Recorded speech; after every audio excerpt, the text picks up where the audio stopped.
Ah, and the mic is muted too. Cool. Phenomenal. Everything is going right. Everything is going right this week. Perfect. Sick on Monday. Stream crashes on Tuesday. Mic is muted when I start it back on. God damn, dude. Well, here we are. Also, the thing was Supai. Someone in chat said it, and then I put it in, and it was Supai. And you all missed that because the stream crashed, of course. Wonderful. Did you also have to buy Abomination's Prison? I have not bought it yet. We can talk about it later, but I mean, we can also talk about it now. Yo, the Fashion Barbie, thank you for the 10 gift subs. Thank you for making the day a little bit better. Appreciate that a lot. Thank you for the support. I believe that also means we have hit the sub goal.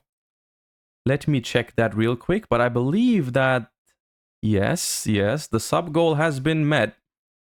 Very nice. Thank you, Fashion Barbie. Appreciate you. You know what that means. There you go.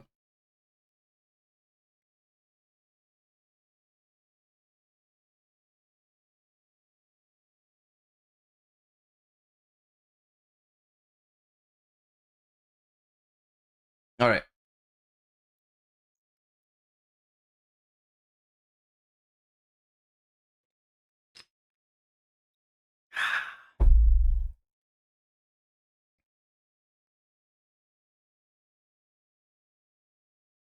Oh, and I can hear the sub sounds again. Leo Ganda, thank you for the 7.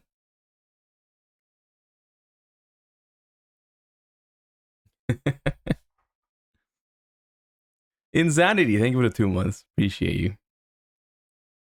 All right. I'm gonna let the remix finish and then I'll tell you what we do today. There we go. It is finished. Honestly, think of the 4. There's been a couple things happening on the weekend that I want to talk about today, and I want to like kind of segue that into a discussion of the format. Like, let me preface this. Let's cover a couple topics at once. Because someone just asked whether I have already picked up the Unchained cards and whatnot. We're gonna talk about Unchained a decent amount today. I've been saying that a couple times over the last couple weeks. That I felt like I was, or like the format was in this kind of weird position right now where there's a lot of events coming up, and I didn't really feel like starting to really test for YCS Dortmund in particular, because that's the one that I'm gonna be attending. Because I was so sure that there was gonna be a ban list before then, right? And I didn't want to spend a lot of time figuring out the format and then just have a ban list come out and kind of ruin some of the time that you put into it. Not that all time, like when you prepare for a tournament and then a ban list drops that changes the format, it's not like that time is completely lost, right? You'll still learn stuff in that time. Like, I mean, I would have tested Unchained and stuff like that, and that would have not been completely invalidated by a ban list or whatever. But still, I mean, like, really getting into a format and really putting in the hours to prepare for YCS is something that, you know, it can feel a little bit invalidated when a ban list drops before the event. And so for that reason, I haven't really been getting into the current format as much as I should have, maybe. And also, I haven't picked up any of the cards, for example, for Unchained, right? It's like that's my I looked at Unchained on stream. We did it together. I liked it. I thought it looked very cool, but I decided to not get the cards yet because I was like, I don't know if it's going to be good after a potential ban list, right? And now the cards have gone up tremendously, of course. The cards have gone up a lot. Thank you, Gnorga. Thank you for the 13 months. Appreciate that. So yeah, the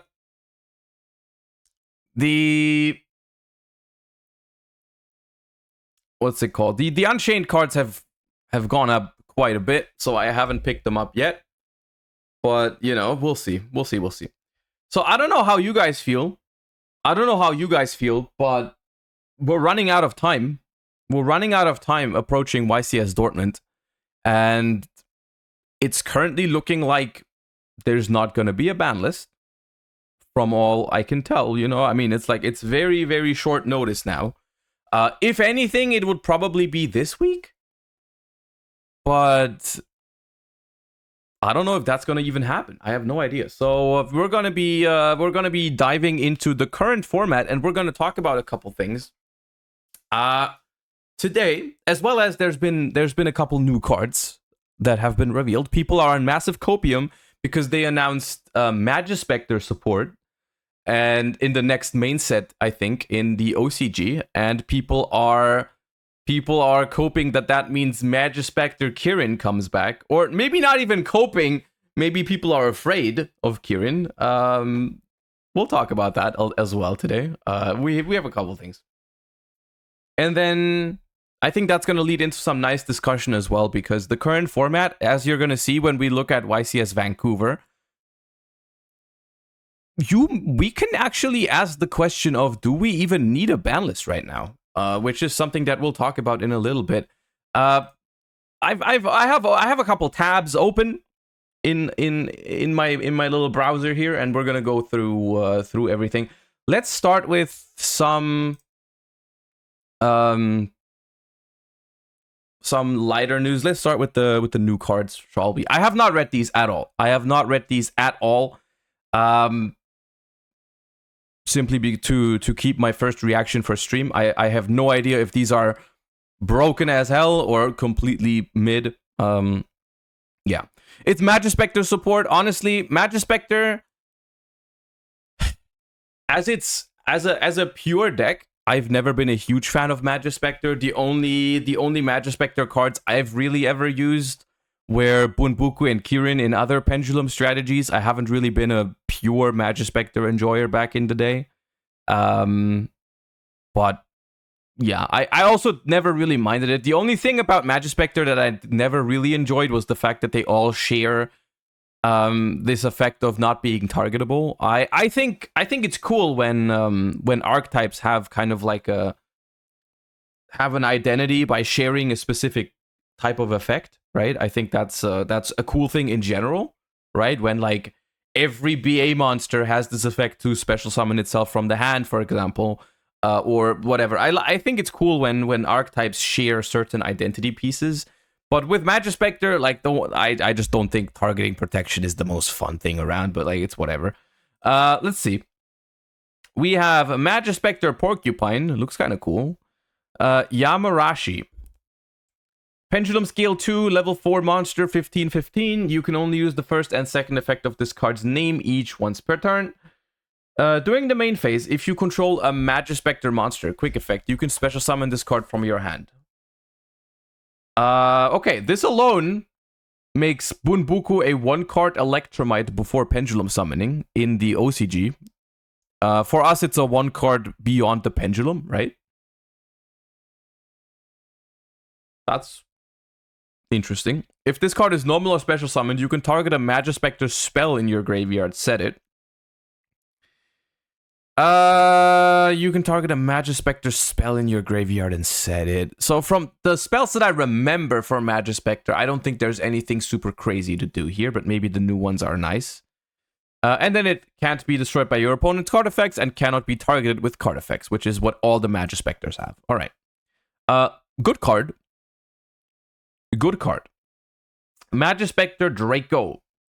Pendulum XYZ monster. You can only use the Pendulum effect once per turn. If you have a Magispector or Draco Slayer card in your other Pendulum zone, you can add one Magispector card from your deck to your hand. Then you can destroy a card in your Pendulum zone. Okay, it's basically a Luster Pendulum if you can get it into the scale. 2 level 4 monsters. If you can Pendulum summon level 4, you can Pendulum summon this face-up card from your extra deck. You can only use the first monster effect of this card's name once per turn. No, up to twice per turn.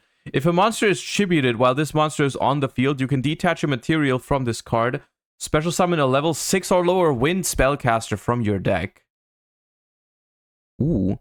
If this card in the monster zone is destroyed by battle or card effect or tributed, you can place it in the Pendulum zone. Yeah, this tutors Kirin from the deck. that's very strong. Triggering it in Magispector is not that hard, because if I remember correctly, all of their trap cards were tribute to do something, right? It was like tribute to negate. I think they have a counter trap, and I think they have the thingy that tributes and banishes a card.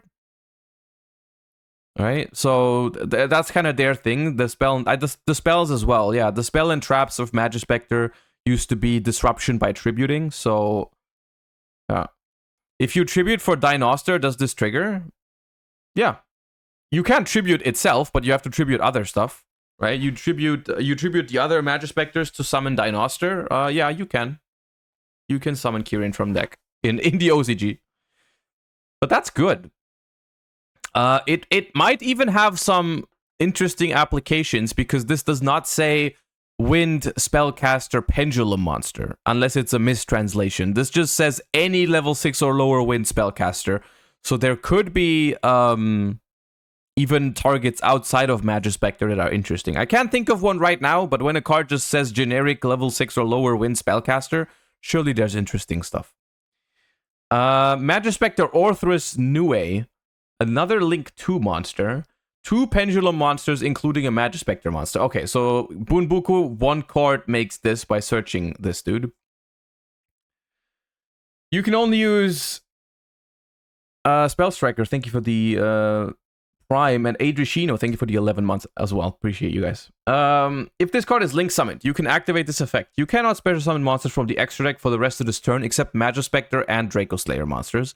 Also, add up to 2 face-up Magispector Pendulum monsters from your extra deck to your hand. Then you can add up to 2 Magispector Pendulum monsters with different names from each other from your deck to your extra deck face-up.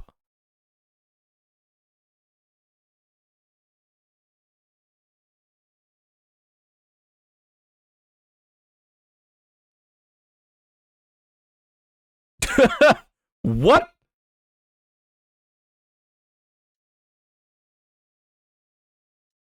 Yo, that card is crazy. Okay. Which scale is Bunbuku? Which scale is Bunbuku? 5? 5. Okay. Okay, so we normal summon Bunbuku. 1 card combo. Bunbuku, normal summon. Add Porcupine. Special summon Porcupine. We could set back a spell in the grave if we have it, but let's say we don't. We link into this thing. We return Bunbuku and Porcupine from the extra deck to the hand, so they can become our scales. And then we can add 2 Magispector Pendulums from the deck to the extra deck. So what you would add in this case, because we're going to have scale 2 and scale 5, right? We're going to have scale 2 and scale 5. So we can't put Kirin in the OCG. Kirin is still banned in the TCG. But you can add the cat and the frog to the extra deck, right? Which is Trap Search and Spell Search. What does the fox do? Which one is the cat is? Oh, the fox searches the trap. What does the frog do then?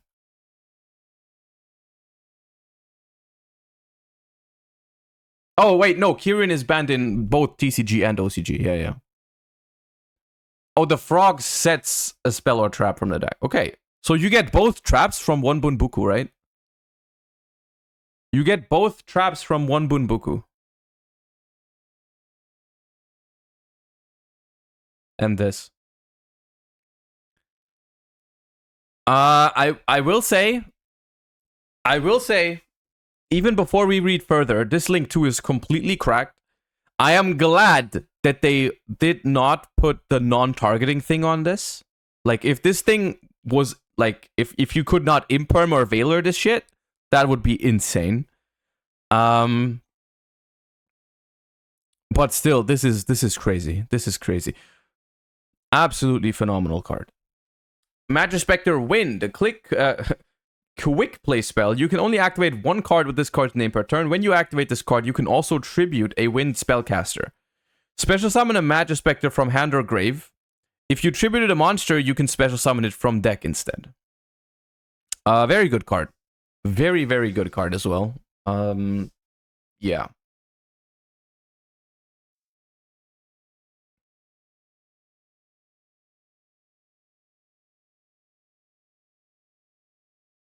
E-Tele plus Reborn. Okay, it's not E-Tele plus Reborn. Now you're capping a little bit. It's a Reborn, or it's a teleport that you have to tribute a card for. Right? It's not as simple as just activate this and it's emergency teleport, because if you don't have a wind spellcaster to tribute, you can't summon from the deck.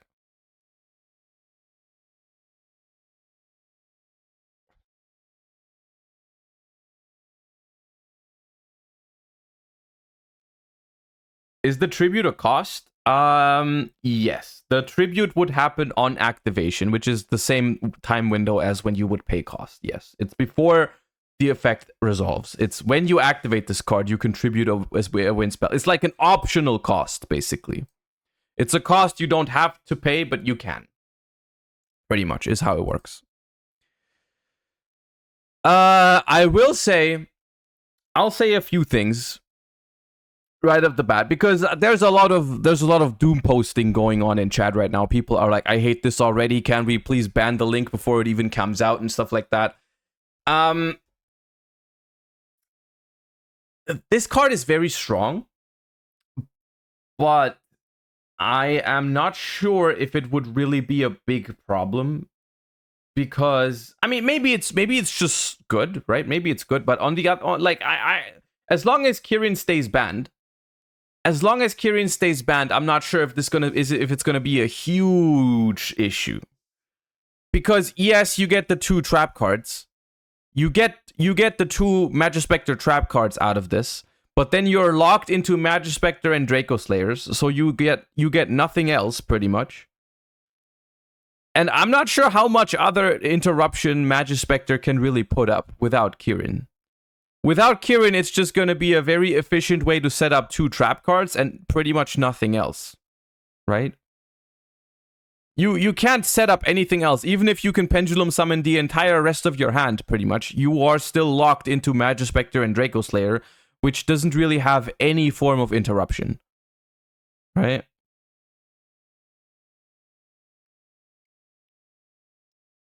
Secret Village? How do you get Secret Village out of these cards? How does it search Secret Village? Oh, Majesty Pegasus. Right. Yeah. Yeah. I guess. If you pair it with... Yeah, you could pair it with Draco Slayers too.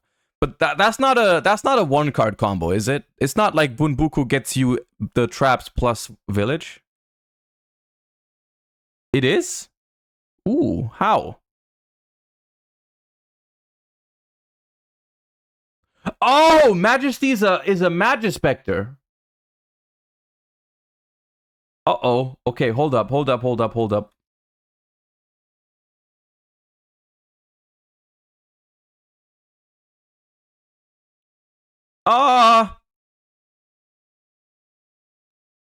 This card is always treated as a Magispector card.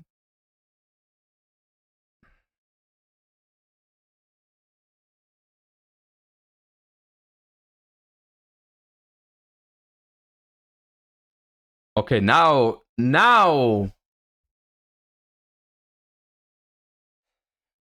we have a problem. Now we come full circle. I forgot this was a Magispector card. I did not think... I was thinking about the Magispectors that they played back in the day.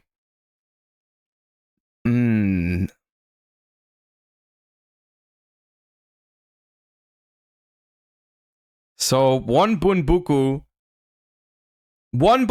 if we disregard all other cards in our hand, just one Bunbuku will set up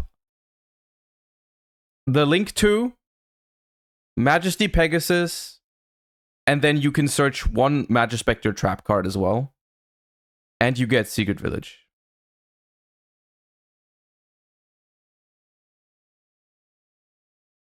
Yada is also one card combo, yes, because Yada searches a spell card, right? So Yada is basically Bunbuku now, right? It's just Bunbuku because you go Yada, tribute Yada to get Bunbuku. It's even better to have Yada.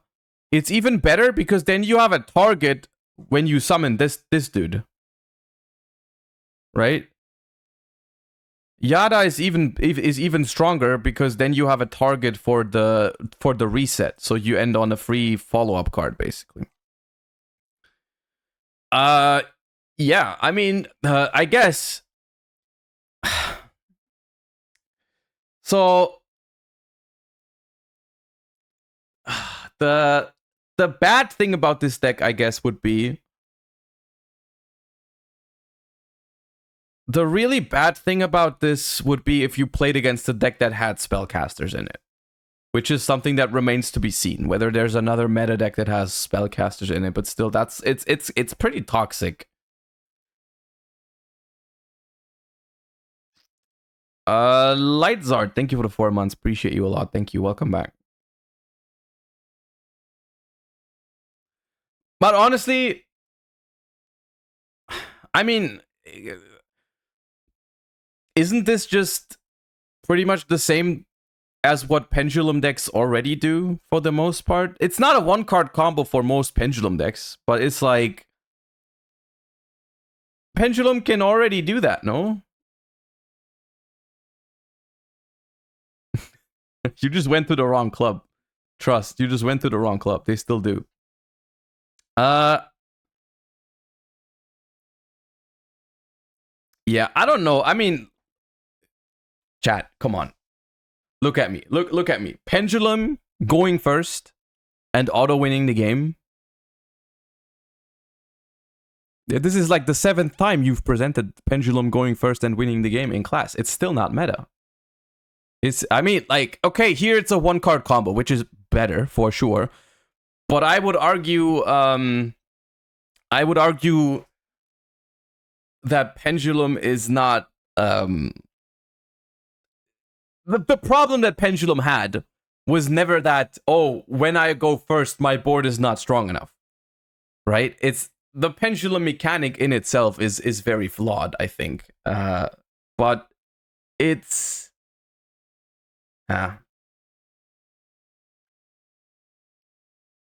it's like I'm going second against this deck. I'm probably not losing ever. And I don't think you can build the deck. I don't think you can build the deck as like a super efficient one card combo deck, right? Like I don't think you can build it in a way where you just play 20 non-engine and you rely on a one card combo to get you through, simply because I don't think you have enough one card starters. Like you have Bunbuku, you have Yada, and you have... Is that it?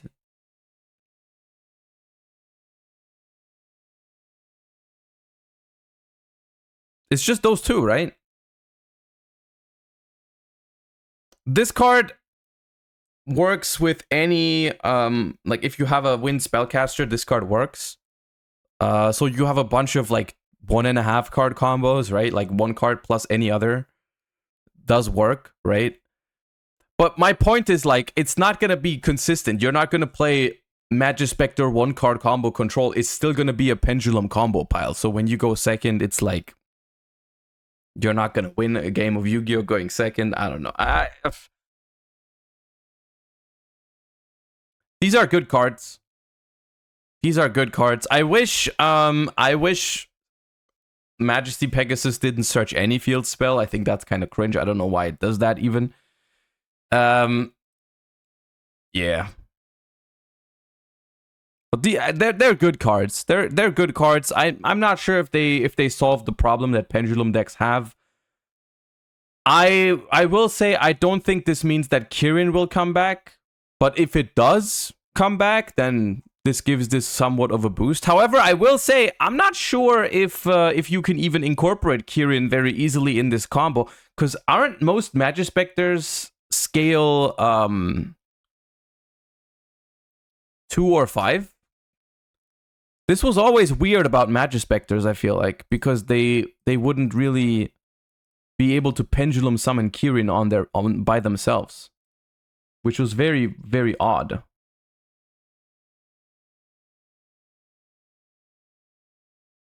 All right, so Magispectors.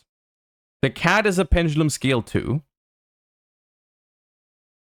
The crow is a scale 5. Fox is a scale 2. Bunbuku is scale 5. And the toad is also a scale 5. Yeah, they can't pendulum summon Kirin. So the only way you would set it up, you could set it up and summon it from the deck with the XYZ. But at that point, we're talking way more card combos than just Bunbuku, I think. Rayborn, thank you for the 6 months. They don't really need to pendulum summon it. Well, like, for the biggest efficiency out of Kirin, you would have to be able to pendulum summon it, because Kirin will return to your hand, which is kind of annoying, right?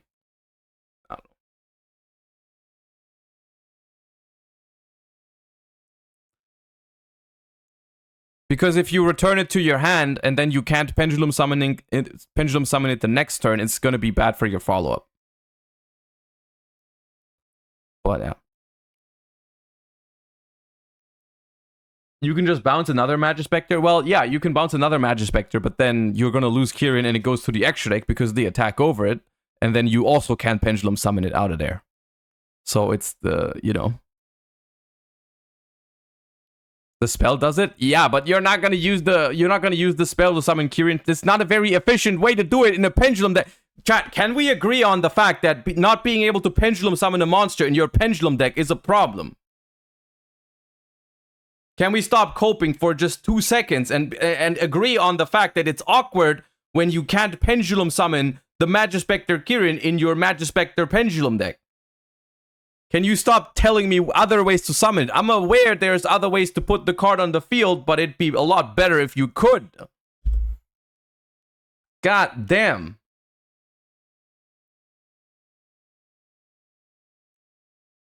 I didn't say the deck is completely unplayable because you can't pendulum summon Kirin, which, by the way, is banned still anyways.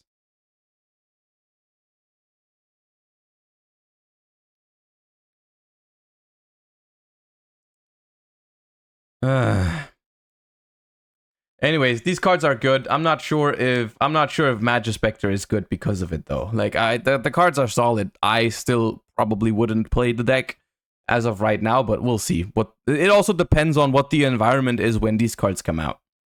Right? Because there's been times where these cards would have been immediately meta, but I'm not sure if 2023 or 2024 is probably when we get those cards. I don't know if that's the 2024 meta deck right here, but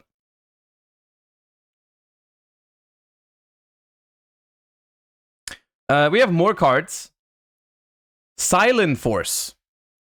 By the way, can someone tell me what PHNI stands for? What's the name of the set?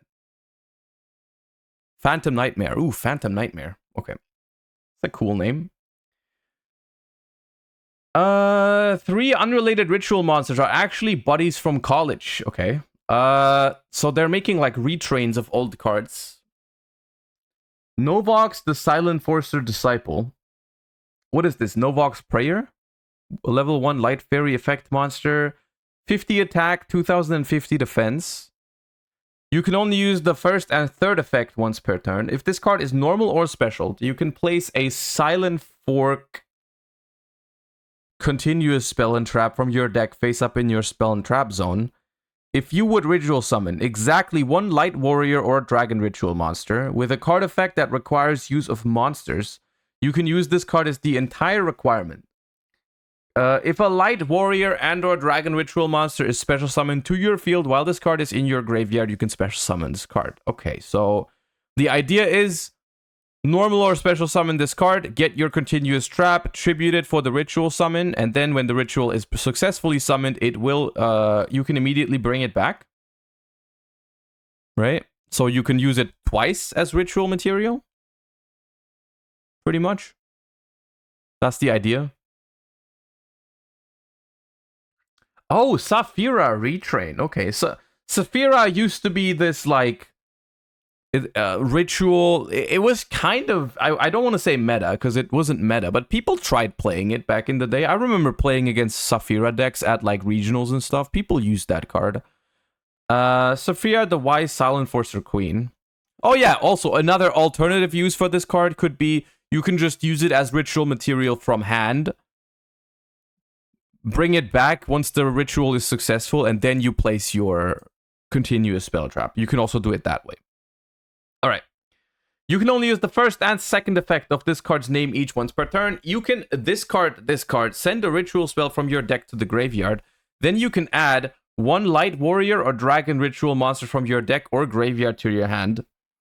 You can banish this card from your graveyard, ritual summon a light warrior or dragon ritual monster from your hand by tributing monsters from your field or hand whose total level equal or exceed the level of the ritual monster you summon.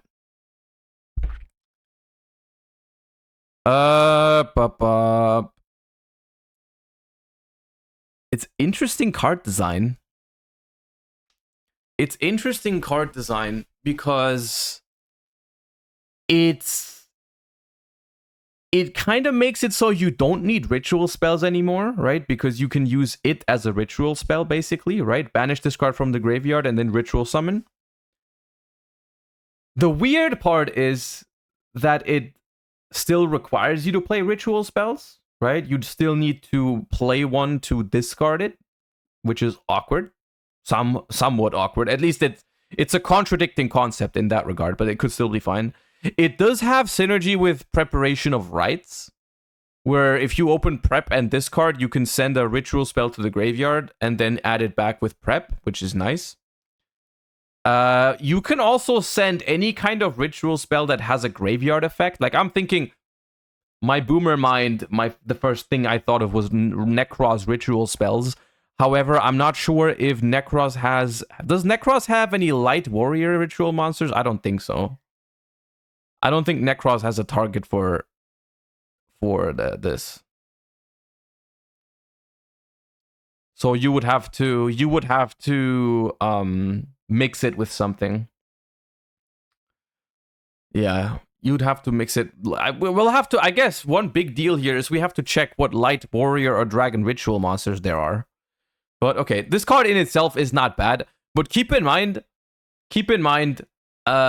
ritual as a whole is a very problematic mechanic. Like ritual monsters, the ritual mechanic is very, very flawed, just like the fusion mechanic. Like the older a mechanic, the worse it is, most likely.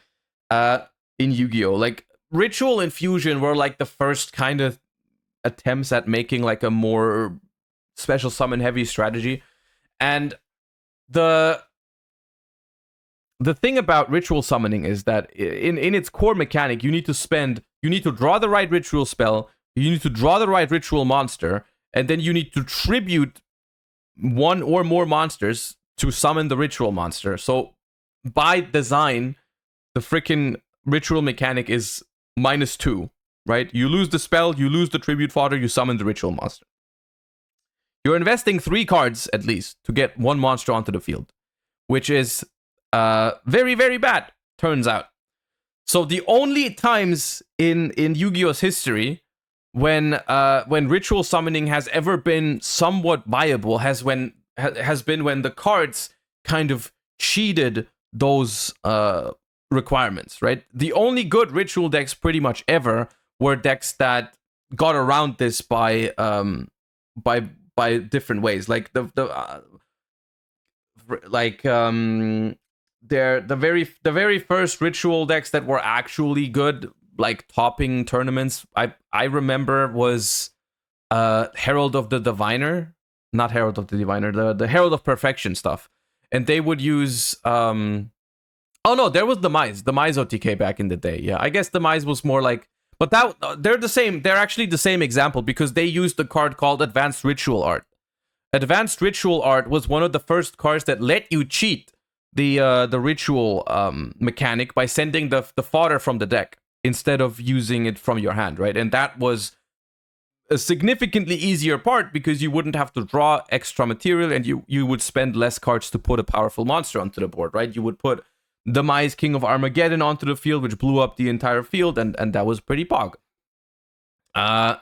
Or Herald of Perfection was like a deck in 2014, I think, about that time frame, you know.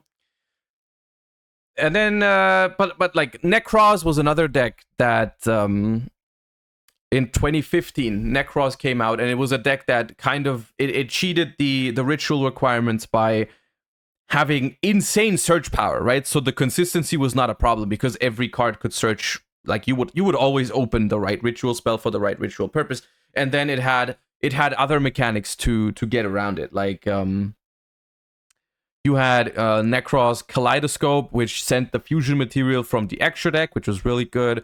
You had Necros Cycle, which could summon the ritual monster from the graveyard instead of the hand. So once again, one less investment. You had Exo Mirror, Necros Mirror, that would banish the cost from the graveyard. So all kinds of different ways to get around, you know. You never pay the full price for a ritual summon, basically, is the moral of the story. You never want to pay the full price for a ritual summon because it's never worth it, usually, right? That's what I'm getting towards. Drytron is another example, but Drytron, I honestly don't even think Drytron can be considered a ritual deck. Like, that deck was so far off of the ritual mechanic that it was not even, like, I don't personally consider Drytron a ritual deck in the classic sense. But then again, I mean, any ritual deck in the classic sense would just suck, right? I'm saying this because I'm reading this card and it's a solid card. It makes sense, right? It has card effects that are theoretically good, right? I mean, right? It adds a ritual monster from deck to hand by discarding itself, and then it acts as a ritual spell for that ritual monster, right? It's a good concept. However, the ritual mechanic is so bad that the cards need to be busted. Right? And I'm not even sure if this is good enough, right? Even if there is good targets for Light Warrior or Dragons, I'm not sure if this is good enough. Plain and simple. The ritual needs insane support for it to be viable. Let's keep reading. Soravis Retrain. Okay. You can only special summon with the first effect of this card's name once per turn. You can only use the second effect once per turn. You can special summon this card from your hand by shuffling 2 spells from your hand or graveyard into the deck, including at least 1 ritual spell. When your opponent activates a card or effect, quick effect, you can return this card to the hand, special summon a Light Warrior or Dragon ritual monster from your hand or deck, but shuffle it into the deck during the end phase of the next turn. Okay, we would have to investigate on the targets of this card. Right, so we would have to check what you can summon off of this, because that's what it depends on. Soravis into Soravis. I unironically need to check what freaking Soravis field effect is. I have no idea what Soravis's field effect is. When your opponent activates a card or effect that targets a monster, discard the card and negate the activation. When your opponent would special summon a monster, you can return this card to the hand, negate the special summon, and if you do, banish that. Oh, it's actually not that bad. It's actually not a bad effect. It's not like broken strong. It's not like insane, gonna make the deck immediately like power tier 0, the best end board in the game, but it's good. Right? It's all right. It's all right. So Ravis on the board, actually, not too shabby. Okay. Okay. This card is fine. Nothing crazy, but fine. I'm not sure if you end up playing something like this, but it's not bad. Skull Guardian, the Silent Forcing Protector, level 7 light ritual. This is Skull Guardian, another OG ritual retrain, which is nice. I find it cool that they kept it a ritual, but they're being inconsistent here, which bothers me because This used to be a ritual. They gave it an effect monster retrain. This used to be a ritual. They gave it an effect monster retrain. This used to be a ritual. Still a ritual. Confuses me. Anyways, you can ritual summon this card with Silent Forcing Prayer. You can only use the first and third effect of this card's name each once per turn. If this card is ritual summoned, you can add a Silent Force monster or a one warrior or dragon ritual from your deck to your hand. Gains 2050 attack while Novox the Silent Forcer Disciple is on the field or in the graveyard. That was the level 1, right? Yeah.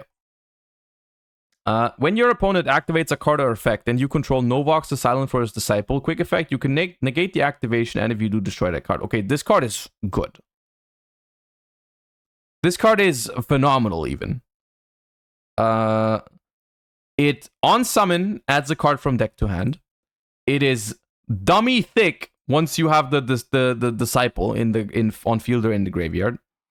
And it's an Omni negate while you control the level 1, which should not really be a problem because, honestly, this is probably the best card we've read so far, so you're gonna have this around, right? This card's good. If, once again, let me preface that, this card is only good if the support around it is busted, because it's a ritual monster, so even if it does a lot, of things, it still needs to come out very consistently, and you need to get back some of your investment, otherwise it's not worth it. Okay. We have a ritual spell card, Silent Forcing Prayer. Okay, they're missing a word. You can only use the second effect of this card's name once per turn. Ritual summon one light ritual monster from your hand by tributing light monsters from hand or field whose total level equals or exceeds the level of the ritual monster you ritual summon. If a face-up light ritual monster you control leaves the field by an opponent's card effect, you can banish this card from your graveyard, special summon one Soravis, Saphira, or Skull Guardian from hand or deck, ignoring its summoning conditions. Okay. Not awful, but once I'm not sure if this is.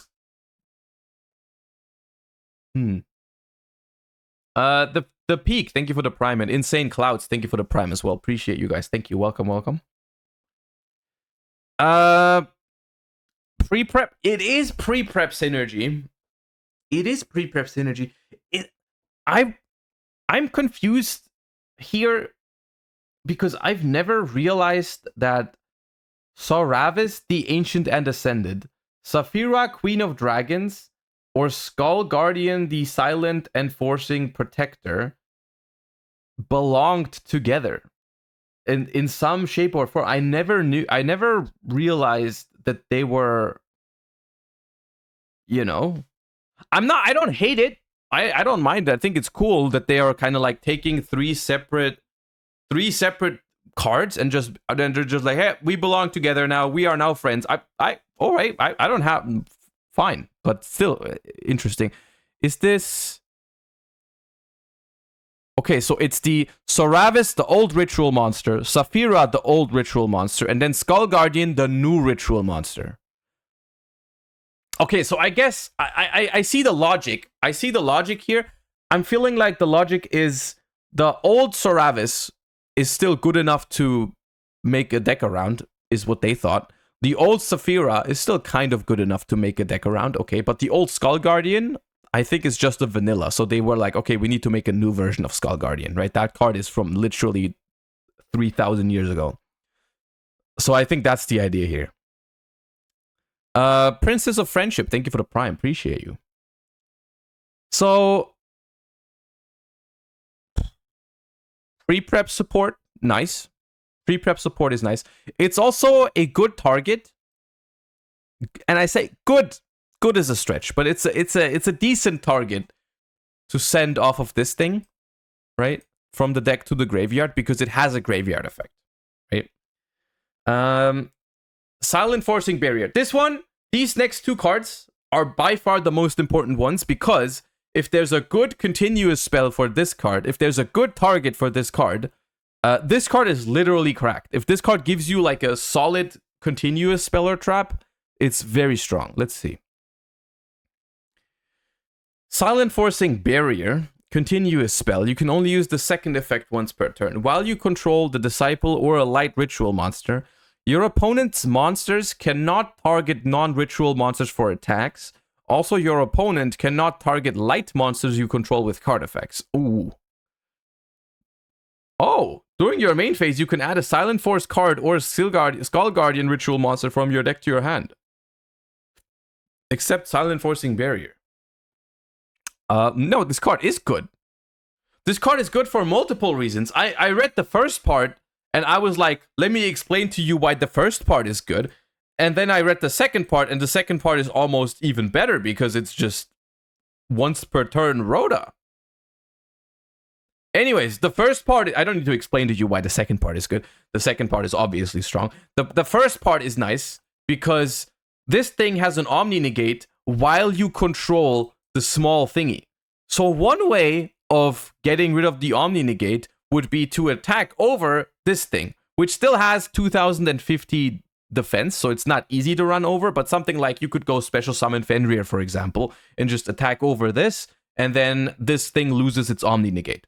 For example, with this card up, which you're always gonna have because you have this, so you also have this, means they can't attack the small dude. They can only attack the big dude, which is 4,000 attack. And they can't target with any sort of card effects. They can't bait your negate by activating any targeting thingy. This is a very good card. It's a very good starter even because it'll add some of these, not all of, I mean all of these new cards basically. It's weird because it adds any Silent Force card, which includes all of this is all the new cards, right? It's all the new cards.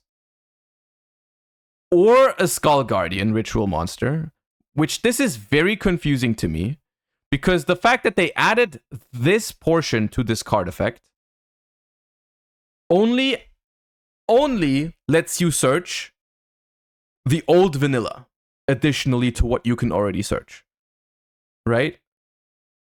So this card searches the entire archetype, but it doesn't search Saphira, it doesn't search Soravis, the old ones. It doesn't add the old Soravis, it doesn't add the old Saphira, but it adds the old Skull Guardian. Why? You made a new one. You made a new Skull Guardian because the old one is terrible, and now you're making a spell that can search the old Skull Guardian, which is awkward because, you know, they didn't need this. They didn't need this for the new Skull Guardian because the new Skull Guardian is already included in this portion. It's a Silent Force monster. I'm confused. Anyways, doesn't matter. Very good card. Silent Forcing Authority. Continuous trap card. You can use the first effect of this card's name once per turn. During the main phase, you can activate one of these effects. Shuffle a Light Warrior or Dragon Ritual or a Ritual spell from hand or grave into the deck. If you do, take a Silent Force monster from your deck, add it to your hand or special summon it. Target cards your opponent controls up to the number of Light Warrior or Dragon Rituals you control. Destroy them, also destroy this card.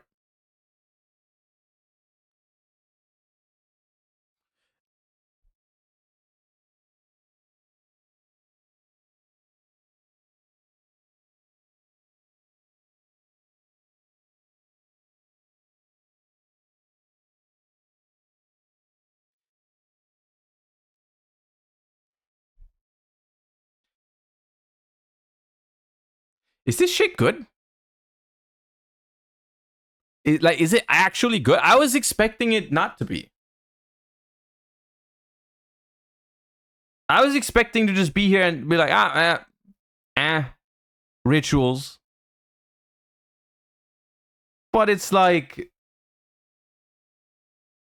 they all make sense. You know what I mean? It's very rare that I read a wave of support and I look at all the cards and I'm like, all of these cards just make sense. You know, I'm so used to reading like let's say there's 10 new cards, and then I read like 5 of them are good, 1 is really good, and 4 of them just straight up make no sense and don't even fit the archetype. Everything here makes sense. Right? Yeah, Diviner of the Herald also has insane synergy with this archetype, because you can go Diviner, send Herald, search a ritual, and then you tribute Herald to summon, for example, Saphira. And then you can float, Herald floats into this, which is good. So the cool thing about this card is basically the reason why it's really important. The reason why it's really, really important that this card is good. Ooh, what did I do? Is because it makes it so that Silent Forcing Barrier can function as a starter card, right? Let me see how I phrase this so I don't say too many sentences to say what I want to say. So a cool thing here is that this card searches, right? This card searches, so you can use it as a starter card. If you use it as a starter card, later on, you really want a good secondary target to place with this card's first effect. You get what I'm saying? If you start with the spell card, it would feel really bad if there was no other good target for the level 1. But there is a good target for the level 1, because it's straight up, it just activates this from your deck, which recycles a card from the hand, from the graveyard into the deck, and then it adds any Silent Force monster from the deck, or specials it. And you can do that on your first turn because it places it onto the field face up. And you can do it again on your opponent's turn, and you can even use it as a disruption. This card is very good. Both of these continuous cards are very, very strong. Okay. We need to load up the good old card database.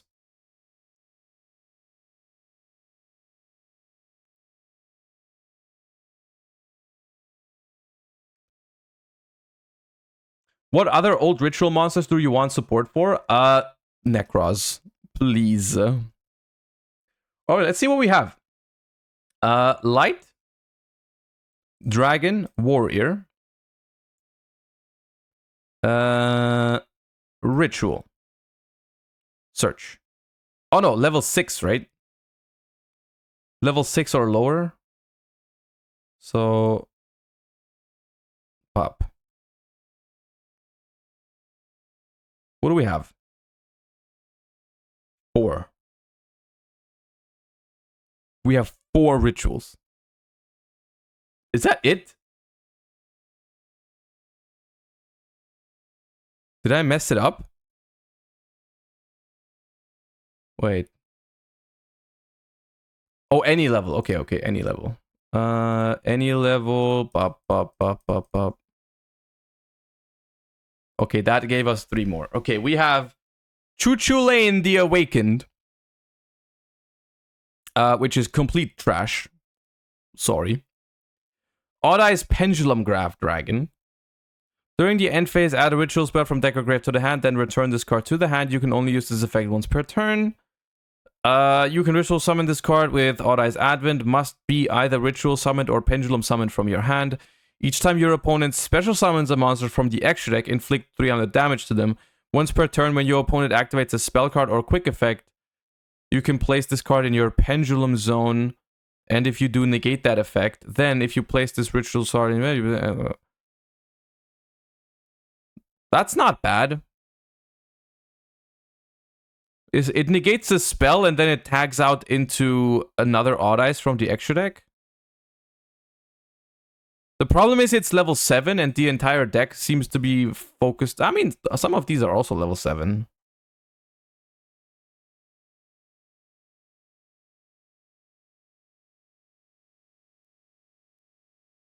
Vortex. Vortex can miss timing. But it would be a negate, but you don't have a pendulum in the extra deck. This is not a bad option. Paladin of Photon Dragon. Nope. Paladin of White Dragon. Nope.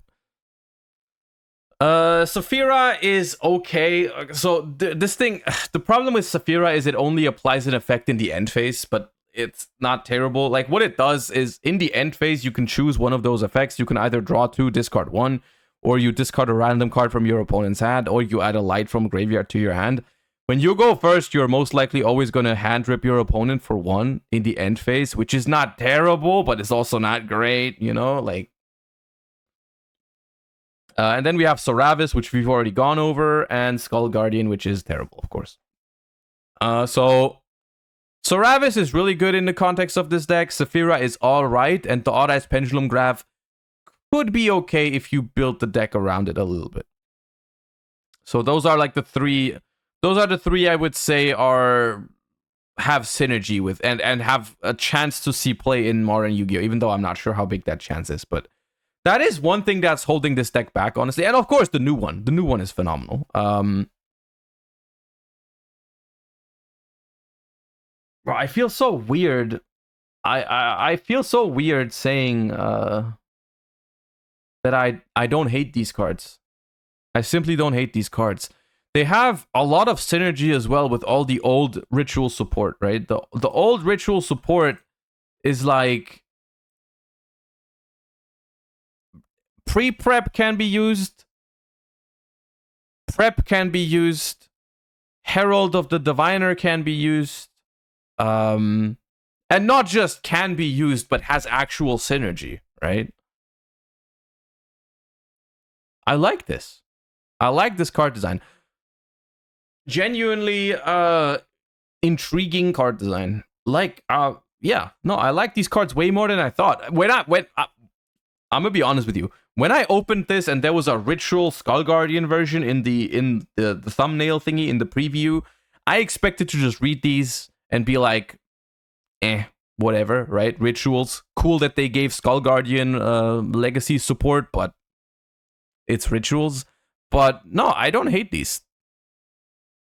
I genuinely don't hate these cards. They're interesting. And I would be inclined to try them out at some point when they come to the TCG. Very cool. Very, very cool. Nice.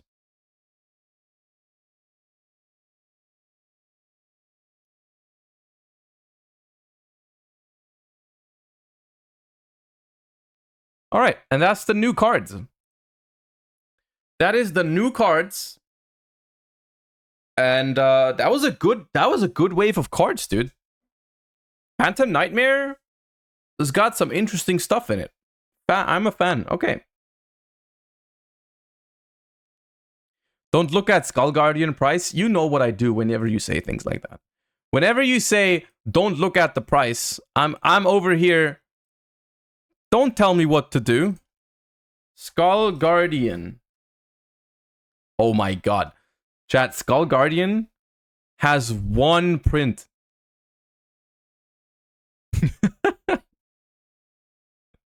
Bro, card is insanely expensive because it's only got 1 tournament pack print. I mean, to be fair, why would they ever reprint it? They've already printed it in the best possible rarity, which is rare. But chat, a quick word between you and me. You're never gonna play this card. And also, this price has nothing to do with this support. It has nothing to do with it because this card is bad in the deck. They made a new version that is more adequate for 2023 Yu-Gi-Oh! This card is only so freaking expensive because it's from 20 years ago and it has 1 printing from Tournament Pack 2. So this is only expensive because it is so hard to find. That's it. Right? That's it. The Batman, thank you for the 7 months. Appreciate that. Raigaru, thank you for the 5 months as well. I'm not sure if I said that, but appreciate you. Thank you. Yes. Also, you said check out Bunbuku's price. Now, that is a more concerning one because Bunbuku, as you can see up here, has never been printed. after 2016. It was in Dimension of Chaos, and then it was in the 2016 Megatins, but it's never been printed since. Let me go for near mint. Okay, I was expecting it to be crazier than that, but it has spiked a little bit. That's not even that bad, Chad.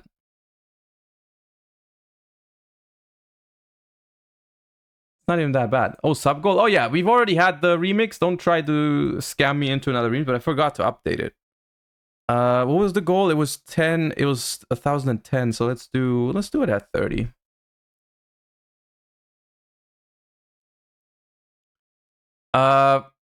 Yeah. I mean,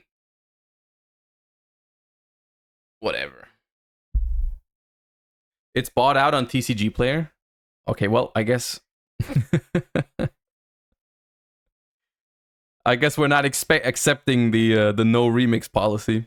Valverde, thank you for the tier 1. Appreciate you so much. Welcome to the stream. And CB Kula Kicks, thank you for the prime. Appreciate that. First time subscribers to the channel. Welcome, welcome. Appreciate you a lot. Thank you. I'm here to tell you, chat. I'm here to tell you that if you really want to cope this hard, I guess you can pick up Bunbukus for $7-8 right now. Maybe, I guess if you are... Let me check for Germany. Yeah, I guess we're looking more at like $10. There's a playset for 11. It's a lot of money for what, in my opinion, is honestly probably cope. But I guess, you know, it is expected to go up a little bit when they announce legacy support for Magispector, right? It is somewhat to be expected, right? That is just how it goes when a card has not been printed in 7 years and they get support. That's what you're looking at. Well, all right. That was a little look into the future of the game. Some good cards that we looked at today. Let's take a look at the present. Let's take a look at the present. YCS Vancouver, Canada was this past weekend. Unfortunately, it was not streamed. Which was very unfortunate, but we're going to talk about it still. The event, relatively small, 731 duelists, which I don't know if that is normal for Canadian YCSs. I'm not sure if that's big or small for Canadian standards. It's small for European standards, but, you know, I guess it's totally normal. Okay. In Germany, we call that a regional. No.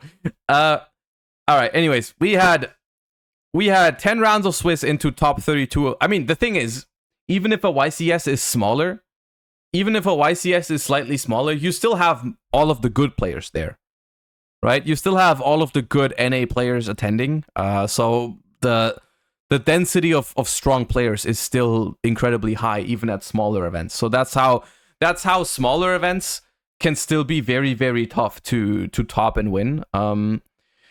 It still is less rounds in general, right? You have 10 rounds of Swiss opposed to 12 rounds of Swiss, and you have top 32 as opposed to top 64, which is just less rounds means it's slightly easier, but like the player level is still really high. End plays, thank you for the 5 months. Welcome back. All right, and we have a banger of a top 32 cut. Let's just talk about the elephant in the room. YCS Vancouver top 32. Unchained, 28.1%. The most represented deck in top 32 by far. I believe 28.1% equals 9 decks in top 32. We have Bestial Dragon Link at 18.8%. We have Purely at 15.6%. We have Cash Tira at 12.5% only. We have Fluanderies at 6.3%, Troll Despair, and we have Other at 8.8%. And of course, winner of the event, Jesse Cotton, 5th YCS title, I believe. Insane. Congratulations. Very well done. Very, very nice. We have Jesse first place with Unchained, Cody Manabe second place with Unchained, Richard Schaber, fellow German duelist, third place with Unchained. So Unchained, literally first, second, and third. All the prize cards from this YCS did go to Unchained. Did you play Vancouver? I did not play Vancouver. No, whenever I have major FOMO when there's NA events happening, because I usually don't go to NA events very often. The last time I went to an NA YCS was what, 2018, 19 maybe. I think it was 18. I kind of miss going to more events in a year. I feel like Europe is a little low on events, but it's whatever. Anyways, Unchained was crazy, and before we even talk about Unchained even more, I just want to hear it from the man himself. Let's just watch Jesse Cotton's first place Unchained deck before we do anything else. Let me just pull that up real quick, and we will talk about the format after. All right, let's go. Hey guys, Jesse Cotton here. Welcome back to Luxury Gaming. Just got first place at YCS Vancouver with Unchained. Deck is not that different from the deck I played last week in Brazil, but there were some changes, so I'll go through it real quick. We're going to continue. Huge shout out to Luxury Games and Card Market, our sponsors. Also, the sleeves I use when we don't have to re-sleeve, the Team Sam sleeves, go check out the store, tsx1.com. And use the code Potato10 for your 10% off. Yes, let's get into it. Tour guides, still the best. Seeing this card used against me, I feel kind of like sad. Like I don't like when my opponents open this. I don't understand how people are arguing about Tour Guide. I'm gonna be honest with you. I am not sure why people are even considering not playing Tour Guide. It makes no sense to me, but... Well. So, that should mean something. That should kind of tell you that this card is good. Sometimes you get Ashton Pass, but like you can say that with any combination. The big sixes, these cards are nuts. 3-1 again. This card's fine to draw, but like going first is definitely worse. One Sarama.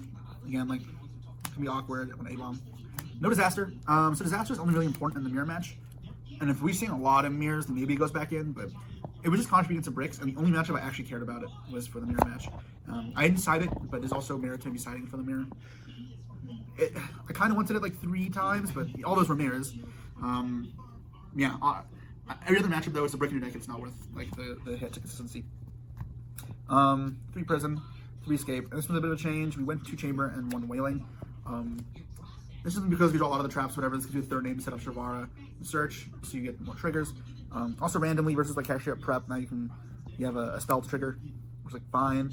Its on-field effect is whenever you link summon an Unchained monster, you can target a card on the field and destroy it, which can come up sometimes, so the utility's cool. I know for skill drain is really good, but it never came up to me.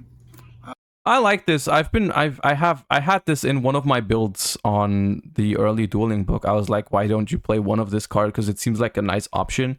It's nothing crazy. It's just all right, I think. But yeah, like the only difference is you have to take out one of these. And like opening this isn't very good anyways. If you're gonna brick on either of these, it won't make a difference. This, however, if you brick, I was drawing like Sarama and this like at least that's like disruption. So that's why you should play 3 this one. No, arguably this one would be better in the grind game. You just manage your resources right, you'll still be fine. This is the one that doesn't suck as much to draw if you get stopped. Yeah, those Unchained cards. Play the DD cards again. Really good. Yeah, very strong. Definitely don't cut them. They break fields a lot and their extenders. These cards are really strong. Obviously, this sucks to draw, but it's so powerful. Also, the follow-up you get by Caesar dying and adding this is insane. 3 Eclipse. I think this is like probably the best non-engine card of the format. This and like Shifter. I made a video about it, but it's not posted yet. What was the third card I said? Oh, Thrust. Yeah, I think this card's nuts though. Really going second, better than Book of Moon is, and going first is better than Book of Moon as well because like clears everything. You still keep this at going first in the mirror because this actually does stop them most of the time when compared to everything else.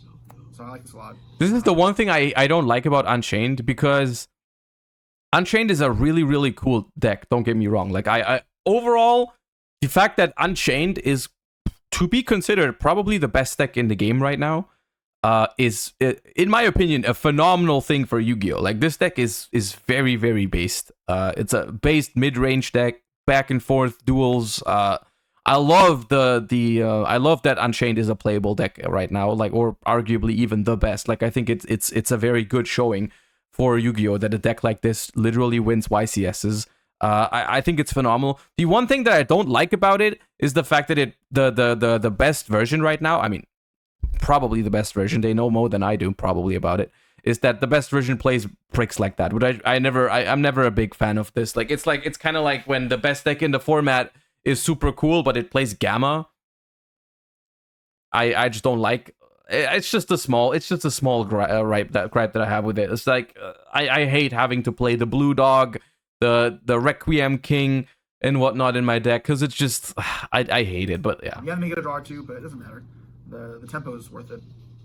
Prosperity Wish is probably the best card currently legal. This card is nuts. 3 thrusts. Yeah, I mean, this card is really good. There's just so many powerful non-engine cards that are only good in some spots or some matchups. Being able to play all the one-ofs is insane. And on this deck as well, just setting the spells and traps as like extenders is really good. The one Talentless Search. And we made one Duster in fear of Dweller stuff. It happened once to me. But pretty much when I got like Dweller, I wanted to have like this to search Duster or Prospect to contract and like try to get a combination of the two. So you can like Duster them, contract, clear their field, and then make Zeus. So that way you clear their field and on Zeus still through Dweller. That was the logic there. This was a 41st card, and I just decided obviously it's not going first, but I felt like it was worth it for 1 second. that's a solid plan. I don't know what deck Dwellers do right now. I'm not sure which decks can really, because Pearly can't, Dragon Link can't, Unchained can't, Rescue Ace can, and Rescue Ace can. So I guess they did they respect Rescue Ace enough to play a Duster in the main deck? That's interesting, because Rescue Ace, I think the only Rescue Ace that topped was my boy Quanto. I think that was the only Rescue Ace. Vanquish Soul, I guess Vanquish Soul can, yeah. Did I regret it? I don't know. I didn't need it that much, but maybe you can get away with it. It opens up a spot in the side deck as well, because like, you're siding either way. The card's good. 3 Nibs. So we took out the Book of Moons for this, me and a couple other people. This is, I think this is interesting. Nib is the perfect example of staying ahead of the meta. There's a whole video on my Plus channel where I talked about this when Pac won the YCS the week before this, where Pac didn't play any hand traps because he had a read on the format where like everyone played a lot of hand traps, so he didn't want to play a deck that lost to hand traps, and he didn't want to play a lot of hand traps himself, because the idea is if everyone plays a lot of hand traps, then the decks that hand traps are good against are not going to do very well, right? And so you wanna play cards that are good against the decks that are doing well, which is no hand traps and board breakers instead. But when a deck like Pax does really well in an event, and you see like, the most popular deck right now, which is Unchained, the most successful version of the deck, doesn't play any hand traps, and most importantly doesn't play Nib. You can make a call of like, okay, people are going to stop playing around Nib, so I'm going to play Nib again. And then moving forward, you're going to be like, hey, no one is, people might copy Jesse's list, so people might want to start playing around Nib again, and then Nib might not be very good, and so on and so forth. It's one of the most important like qualities, I think, of a player, is to recognize these things before they actually happen, right? When you have to look at Jesse's list after an event and you're going to see, oh, he made a call that Nib was good for this event, and then you do the same next week, it might not work anymore. You need to be ahead, right? That's the thing that you need to be able to do. And it can be very hard to make these calls confidently, because you're going to be wrong sometimes, right? You're going to be wrong. Maybe you're going to put Nib into your deck, and then everyone is going to play around Nib still. Or you're going to be you're going to not play Nib, and then all of your opponents still play into Nib because you made the call at the wrong time. But sometimes like the Beat Cop combo. No, the Mystic Mind Beat Cop was the same thing, because it worked for one event. But for that one event, it was insane. And then the week after, everyone has changed their Mystic Mind out to a different card that worked against Beat Cop. So it would not work again, right? So you know, that's the kind of examples that that are like helpful for understanding what I'm describing, right? It's like with these kind of things, it's very important you make these calls before the people know about it, right? And so I think this was a good time to play Nib when like Pack last week didn't play it, and I don't think people expected Nib in the main deck from Jesse this weekend. At least I probably wouldn't have, you know, because Pack also went about like, oh, the good Unchained players, there's a lot of lines that play around Nib, right? But like when no one is playing Nib, why would you bother going for a line that plays around Nib? You know what I'm saying? But yeah. Really know how to play around this properly yet. But also I think this card shines when you go first in the mirror. Like you should side either way because it's really good versus rescue section, dwell you, random bullshit combo. But also like either of these going first, acting as board clears. So you set up your standard field. They have to use like maybe half their hand to deal with your fields, and these will deal with the rest of their cards, and then you kill them the next turn. You almost never like fully lock them out of the game, so you will get into a bit of a grind, but once you learn how to navigate it, having a vote like this is how you win. So Insane going first, this is better than this because they can't really force it out that well. It obviously contributes. Yeah, I was happy with this. And obviously there was like a lot of Dragon Link decks because the deck has a decent matchup against this deck. I don't think it's insane, it's fine. But yeah, I mean, this is against Dragon, obviously.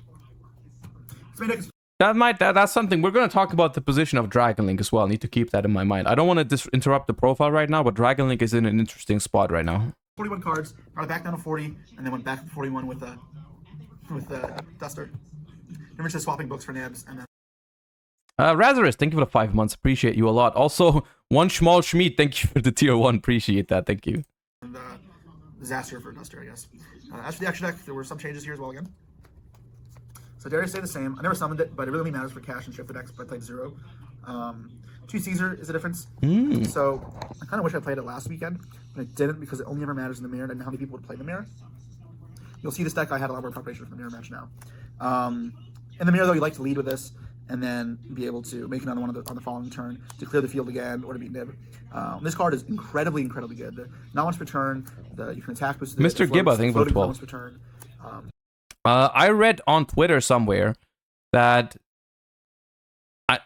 there's something that confused me a lot, but let me finish the extra deck.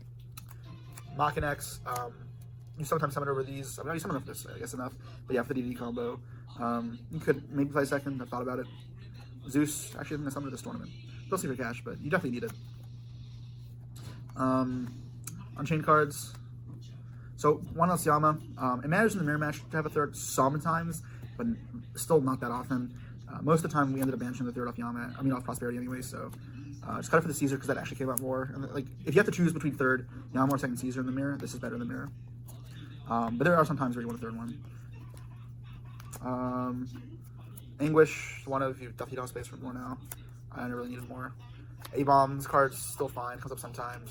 Unicorn's very important for clearing fields and extra defensive lines with Rage. Griffin, which I summoned 0 times this entire tournament.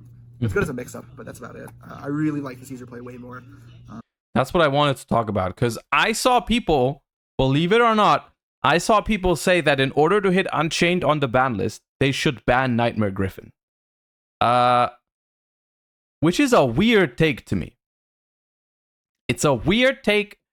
It's not straight up wrong. It's not like an idiotic thing to say that Nightmare Griffin should be banned, because Nightmare Griffin is a powerful floodgate, and it has popped up a couple times in the recent months where decks would just make Nightmare Griffin, right? Like for example, the Life Twin Runic Sprite deck made a Nightmare Griffin lock as well, right? And it was very powerful. Griffin is a very powerful card, and if you have the opinion that Nightmare Griffin should be banned, I think you're right. I think that's an okay. I think it's a fine opinion to have. But if your reasoning is, that would hit Unchained in a major way, I think that's crazy. I think, like Jesse is saying right here, and I completely agree, I think that the traditional Unchained opener is much better than the Nightmare Griffin opener. The Wave King Caesar plus the Soul of Rage is a phenomenal opener, especially if you play the DDD contract package, because you can search follow-up with the Caesar. I think the Nightmare Griffin line is decent, but it isn't like, I don't think it's better than the other line. And banning Griffin would only slightly hit this deck. But yeah. I said so last week. That hasn't changed. I think it's better follow up. It's a bit more resilient. I just always go for that. Like, I guess for purely you can maybe like Chimera you'd rather go this, but I don't know, man. It just really always felt better to do the other stuff and play for follow up. Like having like several interrupts plus a lot of follow ups felt better than Griffin, and also being safer in hand traps. Maybe this is cut for something for second back X or 30 on. Griffin should be banned regardless. It's only ever used for the least fun game states ever. Yeah, no, that's what I'm saying. I agree with you. That is a very reasonable argument to make. I'm just saying the argument from the angle of, they should hit Unchained by banning Griffin. I don't think that's a good argument. But I agree with what you'd said, yeah. There's like other cards you may play. I don't like access code still. Never really needed it. Goddess comes up in the mirror and random unhittable cards like Portland or Chaos Angel. I guess Chaos Angel you can kill with the trap, but yeah, those type of cards. And then also cards that you don't floating, like the mirror match, just getting rid of their links. That's cool. It also negates stuff in the mirror like sometimes, so that's worth it. Mock Character, which is cool. Sometimes just using it for the protection effect is nice. You still play this without the Griffin lines because it's good. It's a link off of either of these. And there's some anti-nib lines where it comes up where it's like, you get nibbed and then you make this, and you link that plus their nib into this, then you just revive this, and you can make Griffin. Which I guess that requires Griffin, but like, that's one way to play around nib, or to play through nib. Either way though, this card just comes up still sometimes. It's not like a crazy important card, and I'm always scared of Vanishell Prost, but I never really get punished. Like the card's not crazy important. Yep, it's extra deck, and finish the one change. And then side deck for the mirror match, we're just playing steal your board cards. I already knew about this. That seems very good. I like that. I've seen this on the weekend already. It's very cool. I love these cards, dude. The nostalgia on these type of cards hits different. Whenever I see Marionette Might, Puppet Plant, Electric Virus, is there more? The discard to steal specific types. Is there one more? I think that's all, right? I love whenever these see play. I love those cards. They're very, very cool. So Marionette Might, in case you don't know, discard it from your hand to the graveyard to take control of a fiend or a zombie. Very, very nice. The last time I remember playing a card like this was during Dragon Ruler. A lot of people used Electric Virus, which was steal a machine or dragon, I think is Electric Virus. So it was good in the Dragon Ruler mirror. So yeah, it's not a quick effect, it's not a hand trap, it just breaks the board, right? And the reason why it has to be specifically Marionette Might is you can steal your opponent's stuff, and they can't they have the Scrap Dragon trap, right? So you can steal the Unchained Link monster, but they can't chain the Scrap Dragon trap because you don't have a monster on the board, right? For Brazil, but we decided that there probably wasn't going to be enough mirrors to dedicate playing this. And we had more space on Death by Cutting Book because we felt it was kind of too average against everything. Anything like really shine against were like purely in cash. And we already felt like we had so much for them. So by cutting that, we made space for this. Steal cards. This also beats the anti-spell, which is important because people are copying pack. I really don't like siding cards going first. Oh yeah, anti-spell too, yeah. I think cards like Nib and Eclipse are fine going second and also really, really good going first. And that's like what I look for. I like that logic. I like that. They have to play it a little more skillfully, but that's fine. But yeah, steal Caesars are good. There are ways to play around it, but it'll at the very least force out stuff from the opponent. I like this card a lot. Yugioh Swarm, the other card for the mirror match. I mean, it also just like breaks the Griffin opener immediately, right? Against the Griffin opener, this is completely insane. If anyone thinks that the Muckraker plus Griffin is better, you just go Marionette Might and you completely knock them out, right? It's completely GG. You can banish the Yama, and then you kill the Caesar, and then nothing floats. This card's cool as well, and then it's theoretically used against Dragon. And like Despia, I guess, if you play it. I haven't tested how this card works versus Chimera, so I'm not sure if it's good. I'm not sure if it's worth citing. I guess you guys can try for yourself. Unfortunately, do not have time. Against traditional branded, it's really good. Against Chimera branded, probably not as powerful. Time to practice this card in that matchup specifically. I didn't play it in the tournament, so I never even had to thought about siding it in. But that's like, I guess, the thought that I'd have. 1 Evenly and 2 Storm. It's worked out for side patterns that I only had these 3 side in versus Rescue Ace. That's sort of back removal cards. I mean, you have we had Trust. Evenlies in, but I just couldn't side out cards to make more space for Evenly. So 1 was it. I wanted at least 1 so that you could search it off for us. Specifically against Chimera, what they'll do is like drop a Sword Knight to summon Baphomet, at which point you just go search this. And if they have like Mirror Jade, Chimera, 2 sets, usually a book and a Chimera Fusion, this punishes them pretty hard. Free Ashing is really important in many matchups. Going first is good too. If people side him back or removal, like or evenlies, having this to balance it out, that's good as well. It's like this and Nib are just great if you're going first. To supplement your hand. Also beats Thrust. I found oftentimes it wasn't even stopping engine. It was just holding for Thrust and Prosperities, like the broken cards. And then Thrust targets. When you get Shifted versus Cash. And then going first, since everything is fine, it's really just Book of Eclipse. Your own field make it hit, but again, that's not really important as long as you have follow-up. And this deck is like the king of follow-up, so yeah. Barrier for Pearly and Chimera decks. Roll Despair. Thrust thing. This card is cuttable. It probably should be cut. I just didn't know what to put in. Like, in theory, we don't really need a Thrust target against those decks. You're going to set an Unchained card, it's fine. It's not like when you get shifted, you really need to have this. But we kind of just like comfort pick kept it in. Yeah, I don't know. I'd probably reevaluate this card though. I just didn't add anything of anything else because it didn't match up with side patterns to add more cards to the mirror or more cards for race. That part would need reevaluating, I guess. And then the Herald of the Abyss for Purely.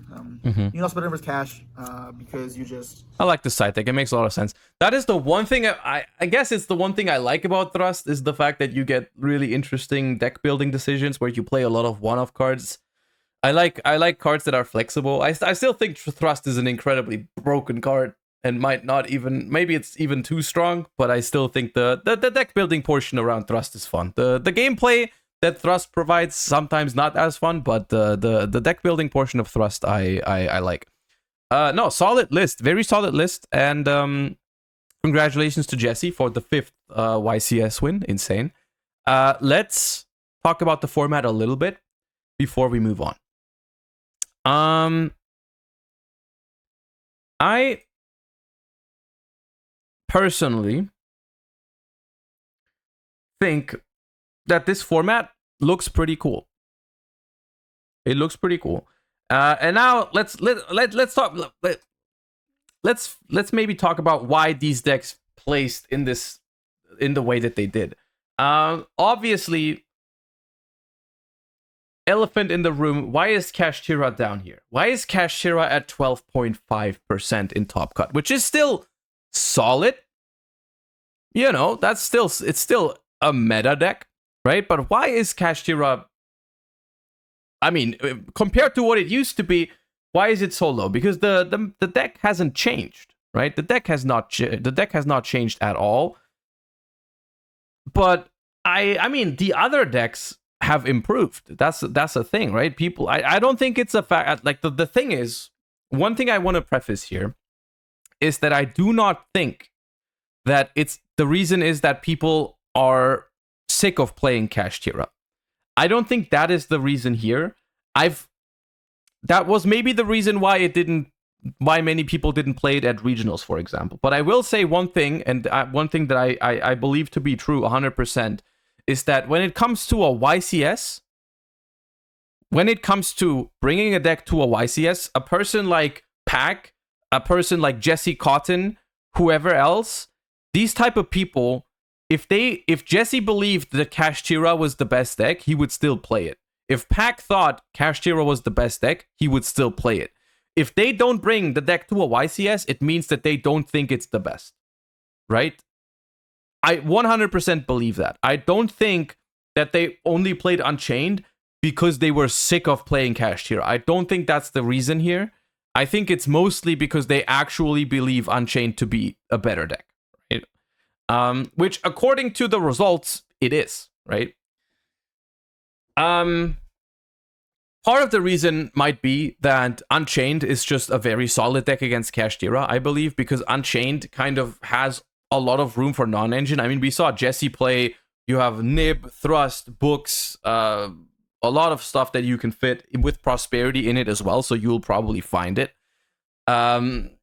You have a lot of ways to deal with the Kashtira board, and literally every single deck right now is on like multiple books because they're so good against Kashtira and Pearly.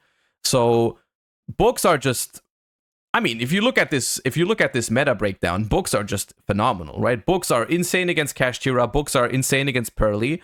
Books are okay, low-key okay against Unchained. Booking the Wave King Caesar is very nice for a lot of decks.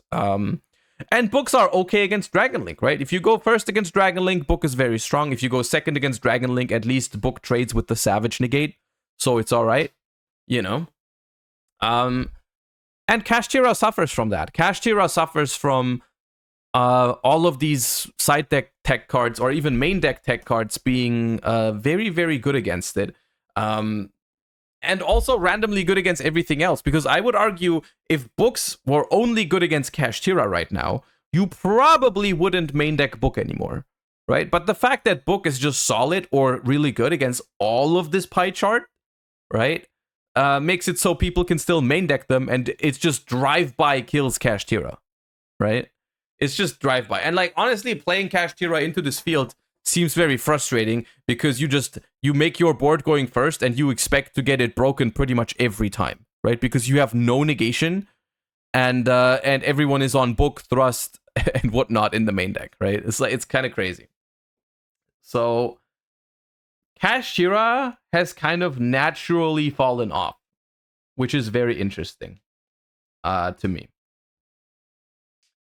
Which, the more I thought about this, and I saw a tweet yesterday from Pac, where he just tweeted Yu-Gi-Oh is nice right now, which, looking at this breakdown, honestly, let me know what you feel, but it's looking good. Like, I'm actually looking forward to YCS Dortmund, even if we don't get a ban list. I'm like interested, I'm intrigued to test for this format. Like, it seems fine. There's nothing really here that I deem completely problematic. There's nothing like, I mean, Unchained is a cool deck, Dragon Link is a cool deck, Pearly is a cool deck, Kashtira is kind of Troll Despair, but not too oppressive.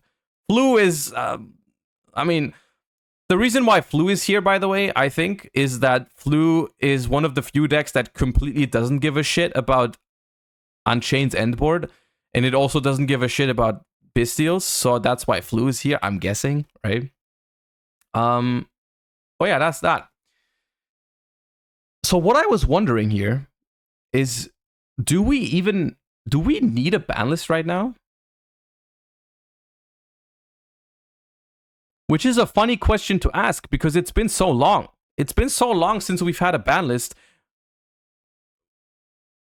And I even made a ban list discussion, right? I uploaded a ban list discussion a couple weeks ago. Same shirt, by the way, disgusting. Still 2 weeks later, still the same shirt. How could you do this? Anyways,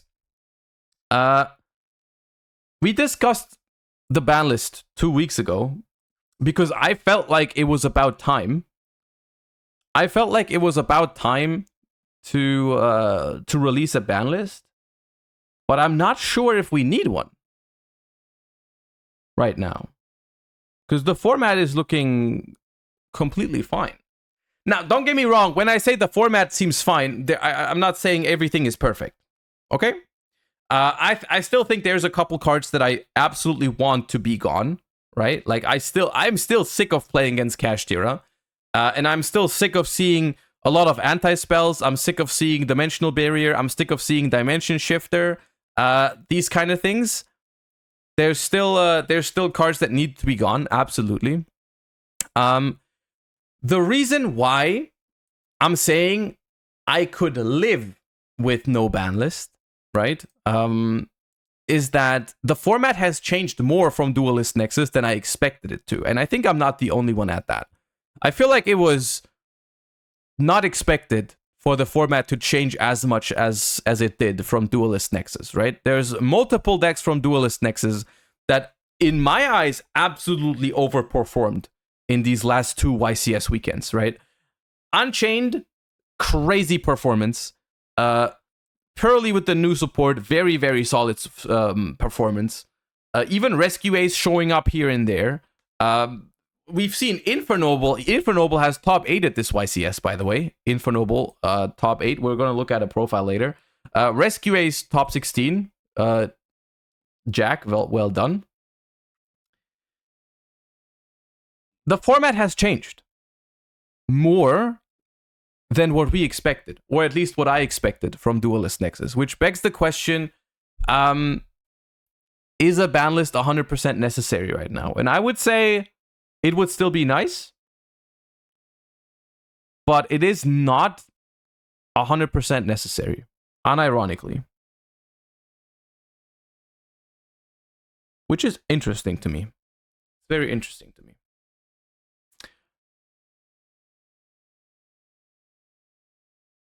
And it's just looking like Unchained is the top tier deck to beat for YCS Dortmund and also YCS Cancun. Right? It's looking like it. Just get rid of the toxic cards, please. Right? That's the thing. That's what I would love. It's like, just hit Barrier, Anti-Spell Shifter, and Kashtira, and we're literally cooking. Right? We're literally cooking if they do that. Imagine how good that would be. Right? That's why I'm saying... And that's why I'm saying, like, we don't need one, but it would be really nice. Right? Imagine they just... And Prosperity, dude. Prosperity. Let's talk about how to hit Unchained. If they want to do a ban list, if they want to do a ban list and they want to put Unchained on it some way, shape, or form, please, Konami, do not hit any of the Unchained cards. The Unchained cards are absolutely fine, right? If you wanna hit any cards that are being played in that deck, hit Prosperity. Prosperity is a 3 of an Unchained, a 3 of an Pearly, and a 3 of an Kashtira, and a 3 of an Fluanderies. That card is in almost any deck here, and it makes all of them way more consistent than they probably should be. And it's not just about consistency. If Pot of Prosperity was just a consistency card, I would be completely okay with it. You guys know I love consistency. I'm a fan of consistency. I don't like when decks lose just because they brick. I think a game that involves a brick is a very non-interesting game. It's not very skill testing, has nothing to do with playing good Yu-Gi-Oh, right? I don't want people to brick more. That's not what I'm asking for when I say hit Prosperity, right? Normally, I'm the type of guy to be all for consistency cards. But Prosperity is not just a consistency card, because Prosperity finds you every single card in your deck. That shit's not consistency. That shit's just wish for a card and manifest it in your hand. That's crazy, right? The fact that you can just go second and find thrust evenly, whatever, in any situation, talents, you just manifest it in your hand when you go second. Then you go first, you manifest a floodgate or a starter if you need it, or an extender if you get hand trapped, or whatever. I think Prosperity is just way too powerful. And it is not just because it's consistency, right? It's on the Pot of Prosperity adding consistency to a deck is just a small part of why it's so busted. And I think it needs to be gone, because essentially these decks don't just have 3 copies of Thrust. They essentially have 6, because Prosperity is so likely to find it, right? So all of these issues that people have with certain cards, right? People have issues with Thrust, people have issues with talents, people have issues with evenly matched sometimes. All of those issues are so much smaller if Prosperity doesn't exist, or is at 1, or whatever, right? Because it just amplifies so many other problem cards by putting more copies into a deck, right? You get anti-spelled so much more often because of Prosperity as well. Stuff like that. De-barriered, right? Like, if I'm playing a deck and I go first and I open a playable hand and a Prosperity, I will just start playing, and then when my combos go through, I will just Prosperity, and I will probably find my dimensional barrier that I sided in, right? And then it's curtains, right? It's very, very, very, very crazy. All right, look at some other interesting decks from the event. We have the top 8 Infernoble. Let's look at that. Let us look at that. Yo, what's up, guys? Creep Overlord, and today I'm here with Astor. And what did you do today? I went top 8 at YCS Vancouver with Infernoble Knights. Infernoble. How did the deck perform for you today? This deck did it went above and beyond. Like, this deck, every time I play it, surprised me with how much it's capable of, and yeah, it's super underrated. 5-8. Thank you for the prime. Appreciate that. Thank you so much. Half a year. Appreciate you. Yeah, I don't know. It's just a good deck. Cool. That's a lot. Yeah, I believe this is I believe Quantal lost to the Infernoble because Quantal bricked, which is unfortunate, but here we are. It was 3 connector, the God card. If you that draw is this, actually the God card. Win the game. And then Aqua Dolphin. Don't draw this card, but if you resolve it, you'll win. So you got. Noted. Don't draw the Aqua Dolphin. Okay. The Ogre. It's like the second normal summon. A lot of people ash this today, which is never the right play, but it is super annoying. Like, I know those players didn't know how annoying it was, but this get ashed. 3 Renod, I don't know who plays 2 of this. Some people, I've seen deck lists with people play 2 of this. I don't know why.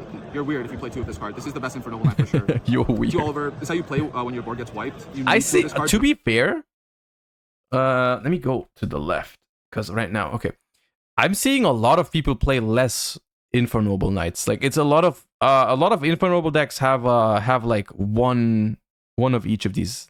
I'll play 1. Okay. 1 Magus. This card's sneaky good. This like gives you infinite grind game and a lot of advantage. Like this lets you draw into your non-engine when you need it. That card like saved my life multiple times today. 1 Turpin, 1 Richard. You gotta play both. Do not play more than one of either of these cards though. You don't want to draw them. Just want to search for them. So it's a relatively large Infernoble package. 1 Flint Lady. This is basically it's an extender for when you get Astron Connector, and when you draw this card, you need this in deck. And then my favorite card in the entire game, Dear Freed. This is the best card in the deck for sure. If you open this card, you're going to do a lot better, but don't play multiples. You just don't need it. You always have access to this card. And yeah, this is like your win condition through multiple hand traps. This helps you break boards. It's an extender. This is the best card for sure.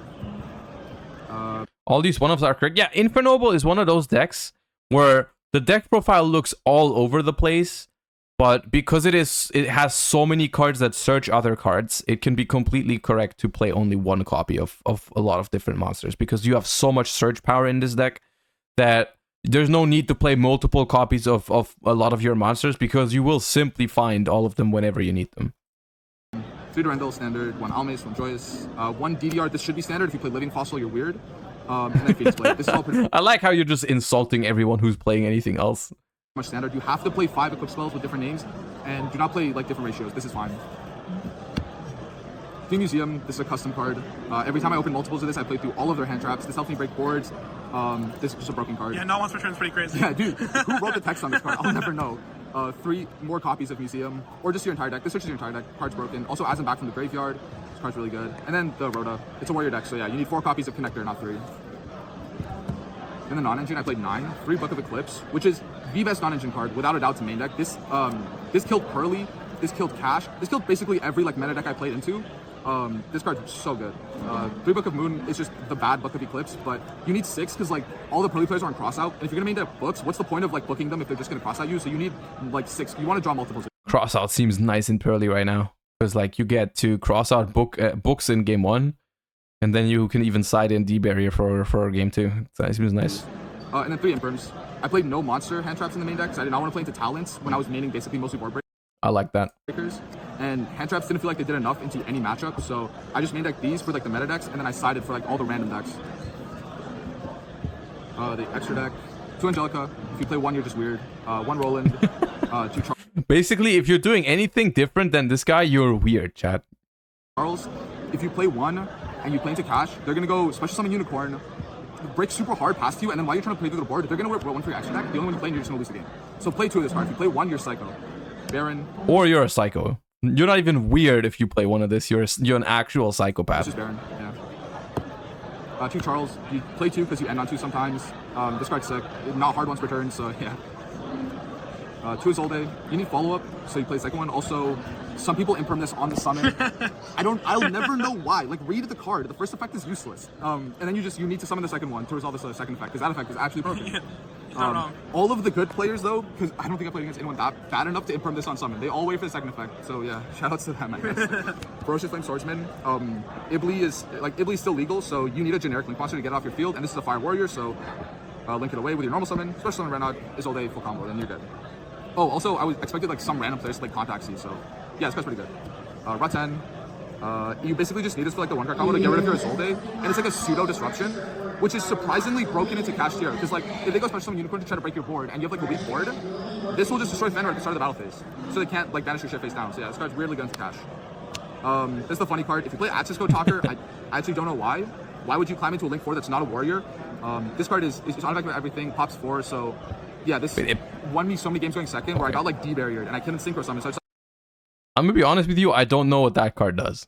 like climbed into the Link 4, wiped my opponent's entire field, I special summoned Gear Freed and just passed on that, and they have like no cards in hand, no board, and I have a negate, so yeah, this card was really good. Thank God I played this over Access Code. Appaloosa, if you open Connector and Renaud, you end on this as your 6th summon before you warrior lock yourself, and then you go full combo after that. So if they nib you on your 5th summon, you already have DDR, which you add back off Renaud, so you can full combo through nib, and if they don't nib you, well, now their nib's useless. So yeah, you gotta play Appaloosa. And you definitely have space in the extra deck for it. So, and then the 1 rank 4 for the 1-card combo. Dempsey is definitely better than Artorigas, so play this and don't I thought about playing both. I'm like, you don't need both. This comes up like once every 4 games. Why would you play a redundant Yeah, Chad, if you're playing Artorigus, you're a weird psycho. card in action deck? So yeah, just play the one. And then the side deck, 3 Ash, 3 DD Crow. So Ash is pretty self-explanatory. Branded's still a deck, Labyrinth is still a deck, and both of those decks lose to Ash, so you might as well play it. It's also just broken going first. Like if you have Ash going first, you're probably gonna win the game. And DD Crow, I did not play Droll because that card sucks. Droll is awful. I don't know who's playing Droll when Unchained is like the most popular deck. You're just weird at that point. Yeah, so DD Crow for sure over that because like this kills Pearly, this kills Branded, and this comes up in the Unchained matchup. So like if you're going second and trying to break their board, and they go like let's say like evenly them, and they're trying to do like Yama bring back, or just DD Crow that, and like they have nothing. They have no plays. This is also really good on the blue dog. I will say, as funny as it is, I do think it's not very good to main deck Droll in this format right now. I think you could still very reasonably side deck it, but I don't think right now moving forward, I would recommend to main deck Droll. I think he's right about that. To stop them from making Caesar. Yeah, DD Crow was just the better option for sure, and Ghost Spell can be chain blocked, so I didn't want to play that card. And then the package that definitely like did the most for me today was the Thrust package. Oh my God. Huge shout out to John for letting me borrow this because I showed up to the venue with one of these because someone required my other one. And, yeah, thank God. Playing 2 is interesting because you could have caught like 1 Dark Ruler or 1 Evenly to play 3. So this package was broken today. This was pretty much all perfect. I might consider a third Thrust because this is a God card. And D-Barrier sucks. Don't play this. Play Daruma Cannon. D-Barrier set, Thrust set Daruma Cannon is so broken into cast. Barrier sucks into everything that's not Pearly, okay, or Branded. But this should have been Daruma Cannon, okay? Daruma Cannon's nice. Yeah, no, Daruma Cannon's broken. The thought, like the idea is essentially you get shifted by cashing the draw phase, and your engine doesn't really function as shifter, so you go Thrust set Daruma Cannon, turn skip them, and then when it comes back to you, you're just gonna kill them. Whereas like if you set D-Barrier into cash tier, they're like they still can do a lot. So you might still get OTK. Just it should be Daruma Cannon for that reason because cash is definitely this X-Witch matchup. How was Dark Ruler?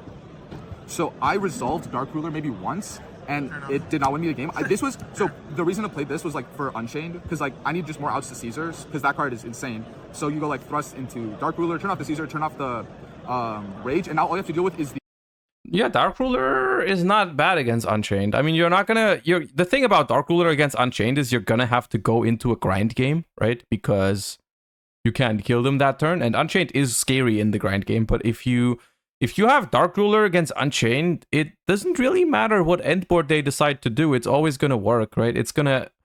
whether they go for Griffin Lock or whether they go for Caesar plus the Soul of Rage, doesn't really matter. Dark Ruler is going to be fine, yeah. Link 2 and then the Revive off of Yama, which then you have the DD Crow for. So if you open like Thrust DD Crow, you're always breaking the Unchained board.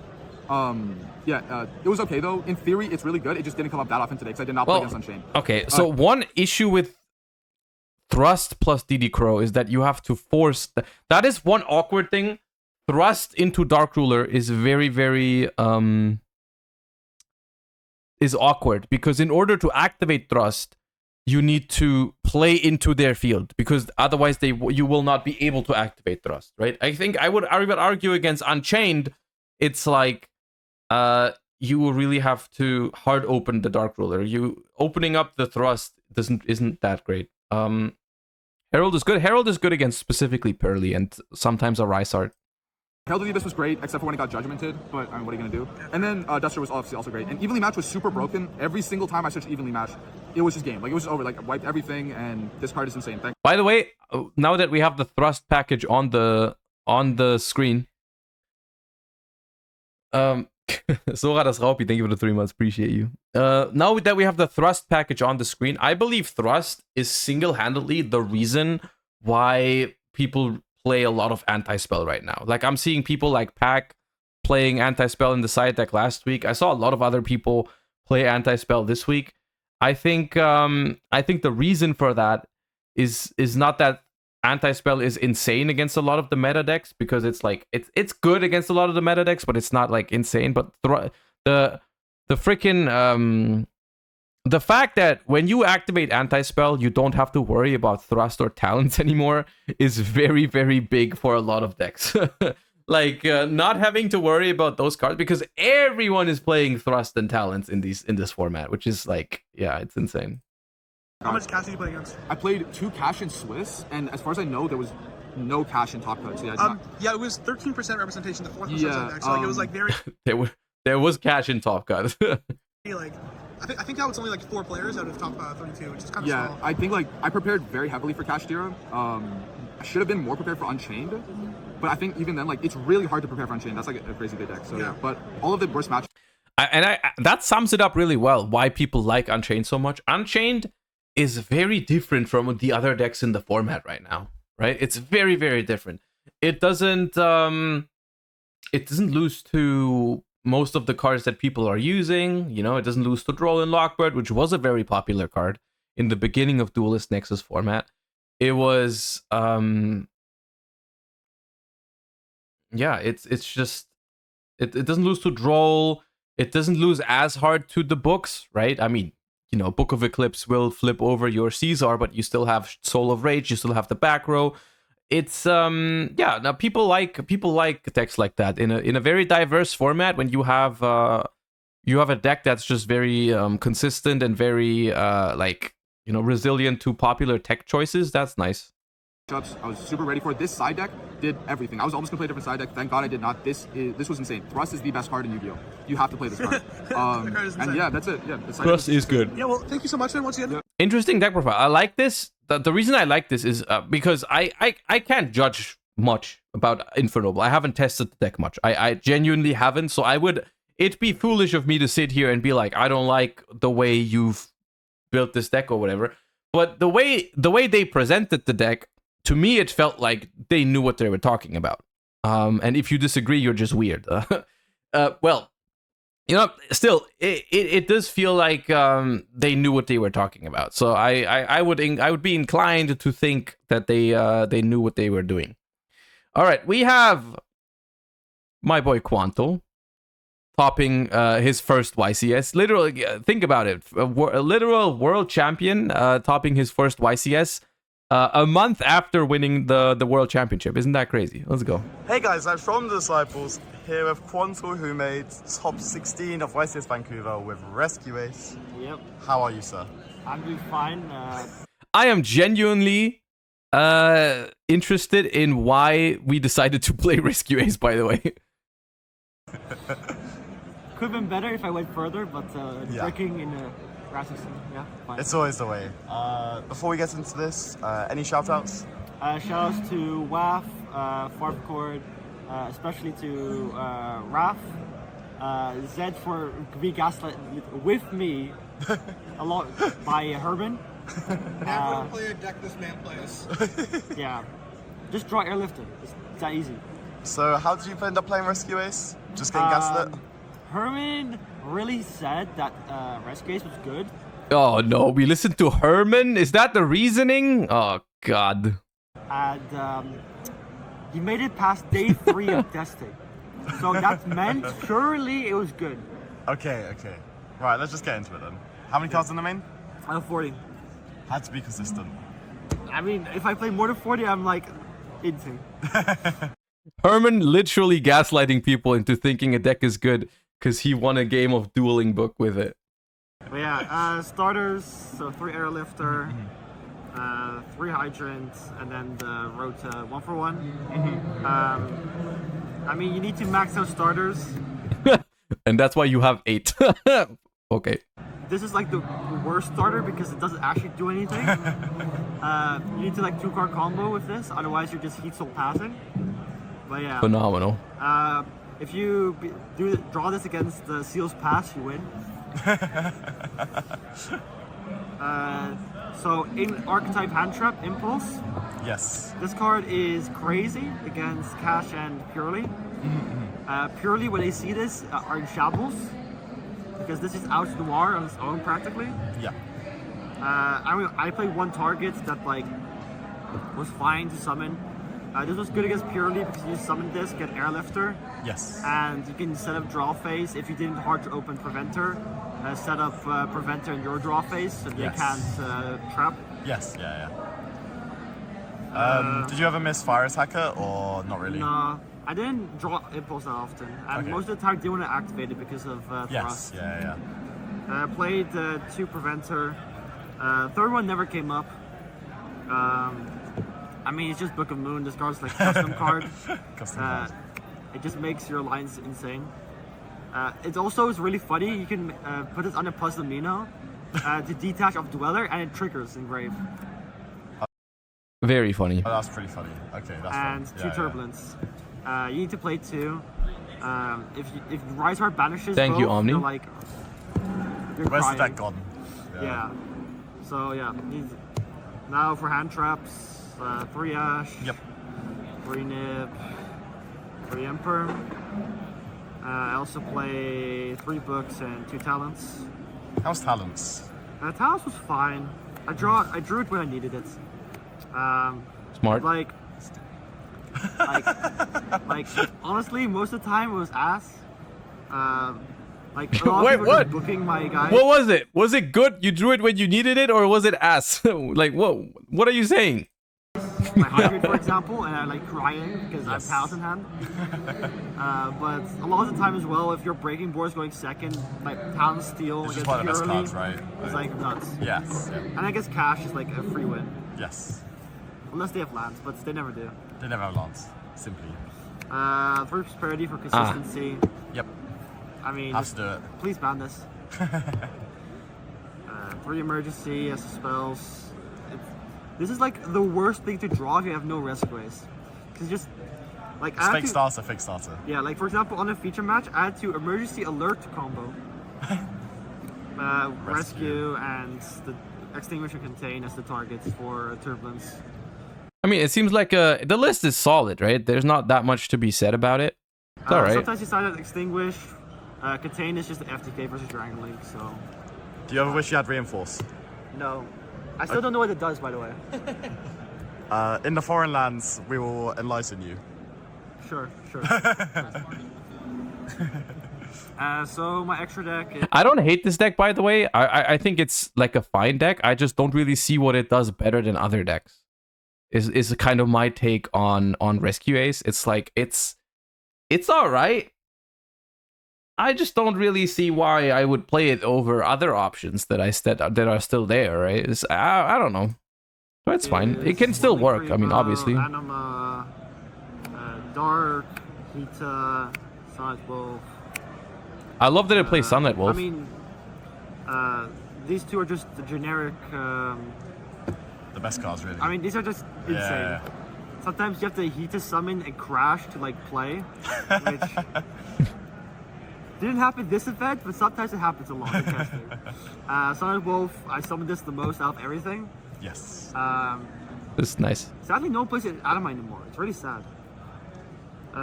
IP, summoned this once, and then summoned a unicorn because I was like, it flew. Ah, It was jump like- scare. Yeah. A Security Dragon. I played this over Proxy F because the effect might come up. It didn't. It didn't. Nope. Okay. Plus amino to make Dweller or Baguska. You'll see later. I didn't want to do Gigantic combo because it's too many slots and also just loses to like way lot more more. than it Yeah, needs to. yeah. Has too much resources as well. Unicorn. Just generic League 3s. Heatleo was more Go. summoned more often than a Unicorn. This card was Yes. insane. Helio It's just is a free. Heatleo is a very good card, yeah. Heat Soul, summoned this once. I mean, I won, but it was like mid. I mean, you have to play it. Yes. Yeah. Option. Then I'm so sad Heat Soul Control is not good. X-Go to I wish it was. Bomber Dragon. I never summoned this. Talk about the theory behind it at least. Okay, so theoretically, you can trigger Bomber 4 times. So you usually end on Sonic Wolf IP, and then you summon Bomber, and then you I guess purely because of field spell, most of your traps are just dead Yes. anyways. Yeah. So you're just gonna pop every time they have a purely on field. So I mean, there's that 8 cards in hand. That's not possible. Yes. Yeah. So it works like that, and Unchained will run out of floating effects. surely it'll run out of floating effects. It was like I don't think this is the smartest idea against Unchained. to do blind. I didn't want to blind Baguska. It was like really weird. Why didn't you play Zero Boris? loses to makes your own back row just go poof. Yeah, why would you play Zero Boars? Like the one advantage of Turbulent Set 4 is They don't gone. go poof. Yeah. They It's like stick. improve yourself. Yeah. Like what the hell? So Baguska Dweller. Did you do Dweller Blind? That's like my main question. If I knew what my opponents, There's no way you Dweller Blind in this format. Like, it's good against Unchained, but it sucks against Pearly and Kashtira. And Dragon Link, eh. play. Okay, yeah. Yes. Baguska was never summoned, Okay. but I mean, if I knew Arvor was playing Flu, I would have just gone for Baguska. But I wasn't sure it was our Arvin, but yeah, it was. It was. Joke's on you. I still won a game, it was fine. So for side deck, Bestial, so 3 Magnemite, 2 Druids. I wanted to play 3 Druids, but I couldn't argue cutting 1 Magnemite for a 3rd Druid. Why? It just sounded so stupid. It was definitely correct to do that though. Like Magnemite sort of Druids seems so much advantage, but something Druids is just good against Unchained, so. These are good Preaching against the entire Unchained. week to play 3 Druid's Worm, but no one would listen to me. And it was just correct. I'm happy with myself. It was correct. Yes. Then I play 3 Econ. This card's insane. Goated cards. Cash, Rescue Ace, Unchained is fine. I mean, it's good generically. It also Yes. dodges Imperm, which is like insane. Axis Encore for Purely and Cash. If they're on the Shifter, they just die with Axis Encore. So. I mean, they Shifter me, so it's their fault. So yeah. 1 Talents for the 3rd one, in case you're playing Cash or Purely. So it's like fine. And then back row hate, 2 Storms, and 1 Harpies. Don't play Gold Rare. Don't play Gold Rare. It's okay, you survived. Well, Yeah. congrats. Any final thoughts? Nah, don't play this. So not. Wait 1 month for the white woman. We are not running it back then next weekend. If you're sentient, you will not draw airlifter every game. I was way too lucky. So yeah. You deserved it. All right. Nice. I enjoyed that profile. That was cool. Nice. Okay.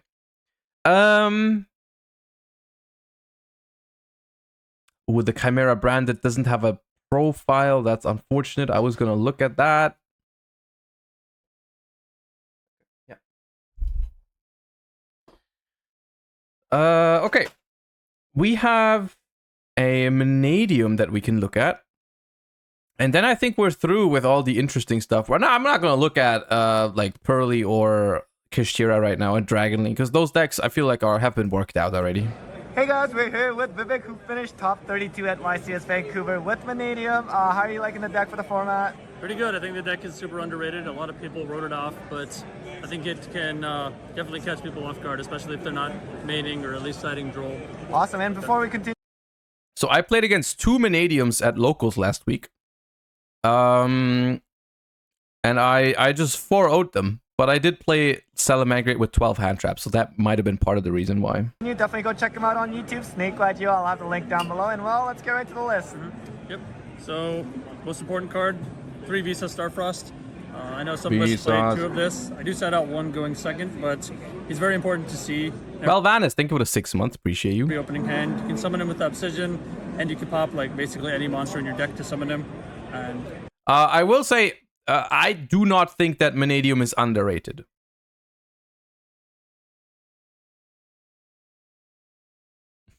Kryan, thank you for the 6 months. Appreciate that. Thank you. My take on Manadium before we go into this profile is that Manadium is a deck that you should respect in deck building at some point, like either in your main deck or your side deck, depending on what you're playing. I think the deck is okay. The deck is not terrible. It doesn't suck, you know. But the deck is also not great. I don't think it's underrated. I think it's decent. I think it's solid. It struggles way too hard when it goes second. I'm gonna be honest with you. I have not had a single game against Manadium where when I went first, I didn't have a pretty easy win. Like usually I would just win going first against Vanadium. Like it was not very tough. And going second, it was obviously scary, but usually people have hand traps in their main or side deck to beat Vanadium. So, and that's just turns out not a very good concept, right?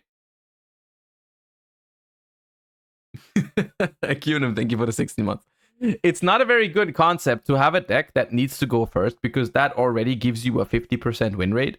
But then on top of that, having a deck that needs to go first when people side hand traps like Droll and Nib just gives you a lower than 50% win rate, which should never really be topping an event unless you have a very good day. Of course, sometimes the deck can win going second, but I think it has a lower win rate going second than most other decks. But the deck's all right. Let's look at the list. Let's see it. It gets you access to basically everything, so you need 3, I think. 3 Ram Hearts, just an extremely good card. You can use them to like dodge imperms on Reichhardt, for example, and then search also any Vanadium card, obviously. And by 1 card, he can get you to the Scareclaw engine just by himself. 3 Meek, so I'm only playing Meek in this deck, no Torrid. Torrid is just a brick. What do you think about Runic in this format? Keep that question in mind. Ask me again later because I don't want to distract from the profile too much. Can I see the salad list? It's going to be on the YouTube channel, !YouTube. I'm either on the plus or the main channel. I'm not sure yet, but it's going to be there. I don't see any reason to play that card. A lot of lists do, but there's really no point in this tournament where I wish that I had Torrid in my deck. So 3 Meek is definitely all you need. 3 Peaceful Planet. The planet's not good to see by itself, but in combination with Meek or like any other tuner, it gives you lines like around Droll, and it's just a very good card. 3 Obsidian. Pops any monster you control just to search the field spell. It's really good. And then if you have the field spell up, you can search any Vanadium spell or trap. Easily a 3 of. It's one of the best cards in the entire deck. And you can summon Vsauce or a monster with 1500 attack and 21 defense from your hand. Imagining it's a really good card for fixing your hand. You draw 2 cards and you can put 1 card from your hand on the bottom of the deck. It allowed me to get out of a couple of situations in this tournament and allows you to draw into non-engine. Because if you're playing against one of the stronger decks like Unchained, you need to have some non-engine to be able to deal with their pushes when they're going second. It also has a graveyard effect, which sometimes comes up to make your guy a tuner, which can help you go into Crimson Dragon. Very good. Then Refaming, one of the best cards in the entire deck. When you have your combo with this to back it up, it's significantly harder to beat. Can negate pretty much anything. It also has a graveyard effect, which has synergy with Cheng Ying in the extra deck. So you can banish it really at any time to shuffle back your Vanadium cards, which triggers Cheng Ying. It's a very good card. 2 Reichhardt, pretty self-explanatory. He's a decent normal summon. He gets you to the Scareclaw engine by himself, but really want him in combination with the Vanadium engine. So I just play 2 of it. And then 2 Arrival. 2 comes up like really often in grind games. On the first turn, I usually search both planets, so I play 2 of them. And if you do that, it guarantees follow-up, because otherwise you might just be stuck with like nothing in your hand and just like attack and then pass and hope your opponent doesn't break your board. So I think 2 is definitely correct for each of these. And then 1 Rhoda to get access to Reichhardt and Primarch, whichever one you need. And then 2 Fenrir, one of the best cards in the deck. A card that not a lot of people play in this deck, but I think they absolutely should. It's really good going first, really good going second. He gives you a target to pop with Obsidian and replaces himself because he searches the other copy of himself. Lets you deal with the Rise Heart, lets you deal with, really anything. Just one of the best cards in the deck. Fenrir's good. And then 3 copies of Talents. Expected a lot of hand traps going in. I liked having 3. I know some people play 2, but I actually prefer 3, and never felt like I was seeing it too often. If anything, I didn't see it enough. Wish I could play 4. Callby, one of the best cards in the game. It's broken, probably should be banned, but not while Shifter's legal, so yeah. And then 3 Ash. I didn't really know what decks to expect going into this. I didn't end up playing against any branded, but it's a card that's just generically useful against almost any matchup. And then What is this copy pasta? I cannot take anyone seriously that thinks Rika needs to be hit. The only reason it did anything at Worlds is because of the Worlds ban list, then nerfed nearly every major deck. Rika is doing absolutely nothing right now in the current meta. Be smarter. Bro, people don't want Rika to be hit because it's too powerful. People want Rika to be hit because it's fucking annoying and it's a cringe-ass deck. It's not fun to play against, dude. Be smarter. Be smarter about your reasoning. No one likes Rika. It shouldn't exist, even if it's bad. And Great Book of Moon, again, just wasn't sure what I was playing against, but it seemed like a safe bet with a lot of cash, so, and it performed pretty fine. And one Book of Eclipse, I had like one spot remaining in the main deck, and wasn't really sure what to put there, so I just threw in one Eclipse. Didn't see it very much, and it got Ash like a couple times, but it's a decent card. And then 3 Emperor as the final non-engine in the main deck. How many in the main? 40 Okay. flat. Onto Dextra? Yep. So 2 Lightheart, as I was saying before, it's definitely correct to play 2 of this.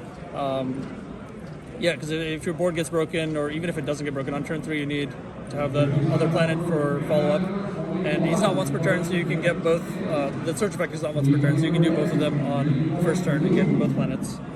2 Astrolad, this card is just broken. I mean, in this deck, like the extra deck space is like kind of tight.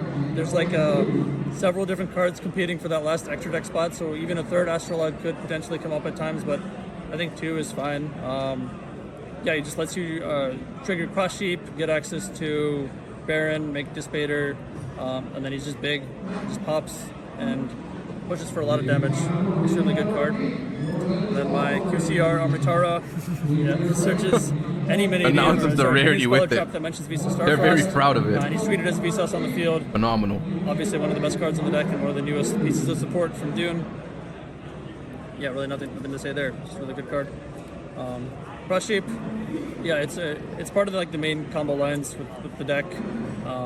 It allows you to link climb. It allows you to go for access code and unicorn as well. So even if you get D-barrier, you can have lethal through it. Yeah, Cross Sheep. Will you look at a Dragon Link list? I mean, we could. Baron, obviously. I'd prefer not to watch the top 4 early It one. did come up sometimes. And then Dissipator. And I Crimson love Dragon, this pretty better. I self-explanatory. hate Crimson Dragon. Chaos Angel, I think this card is definitely mandatory in this deck.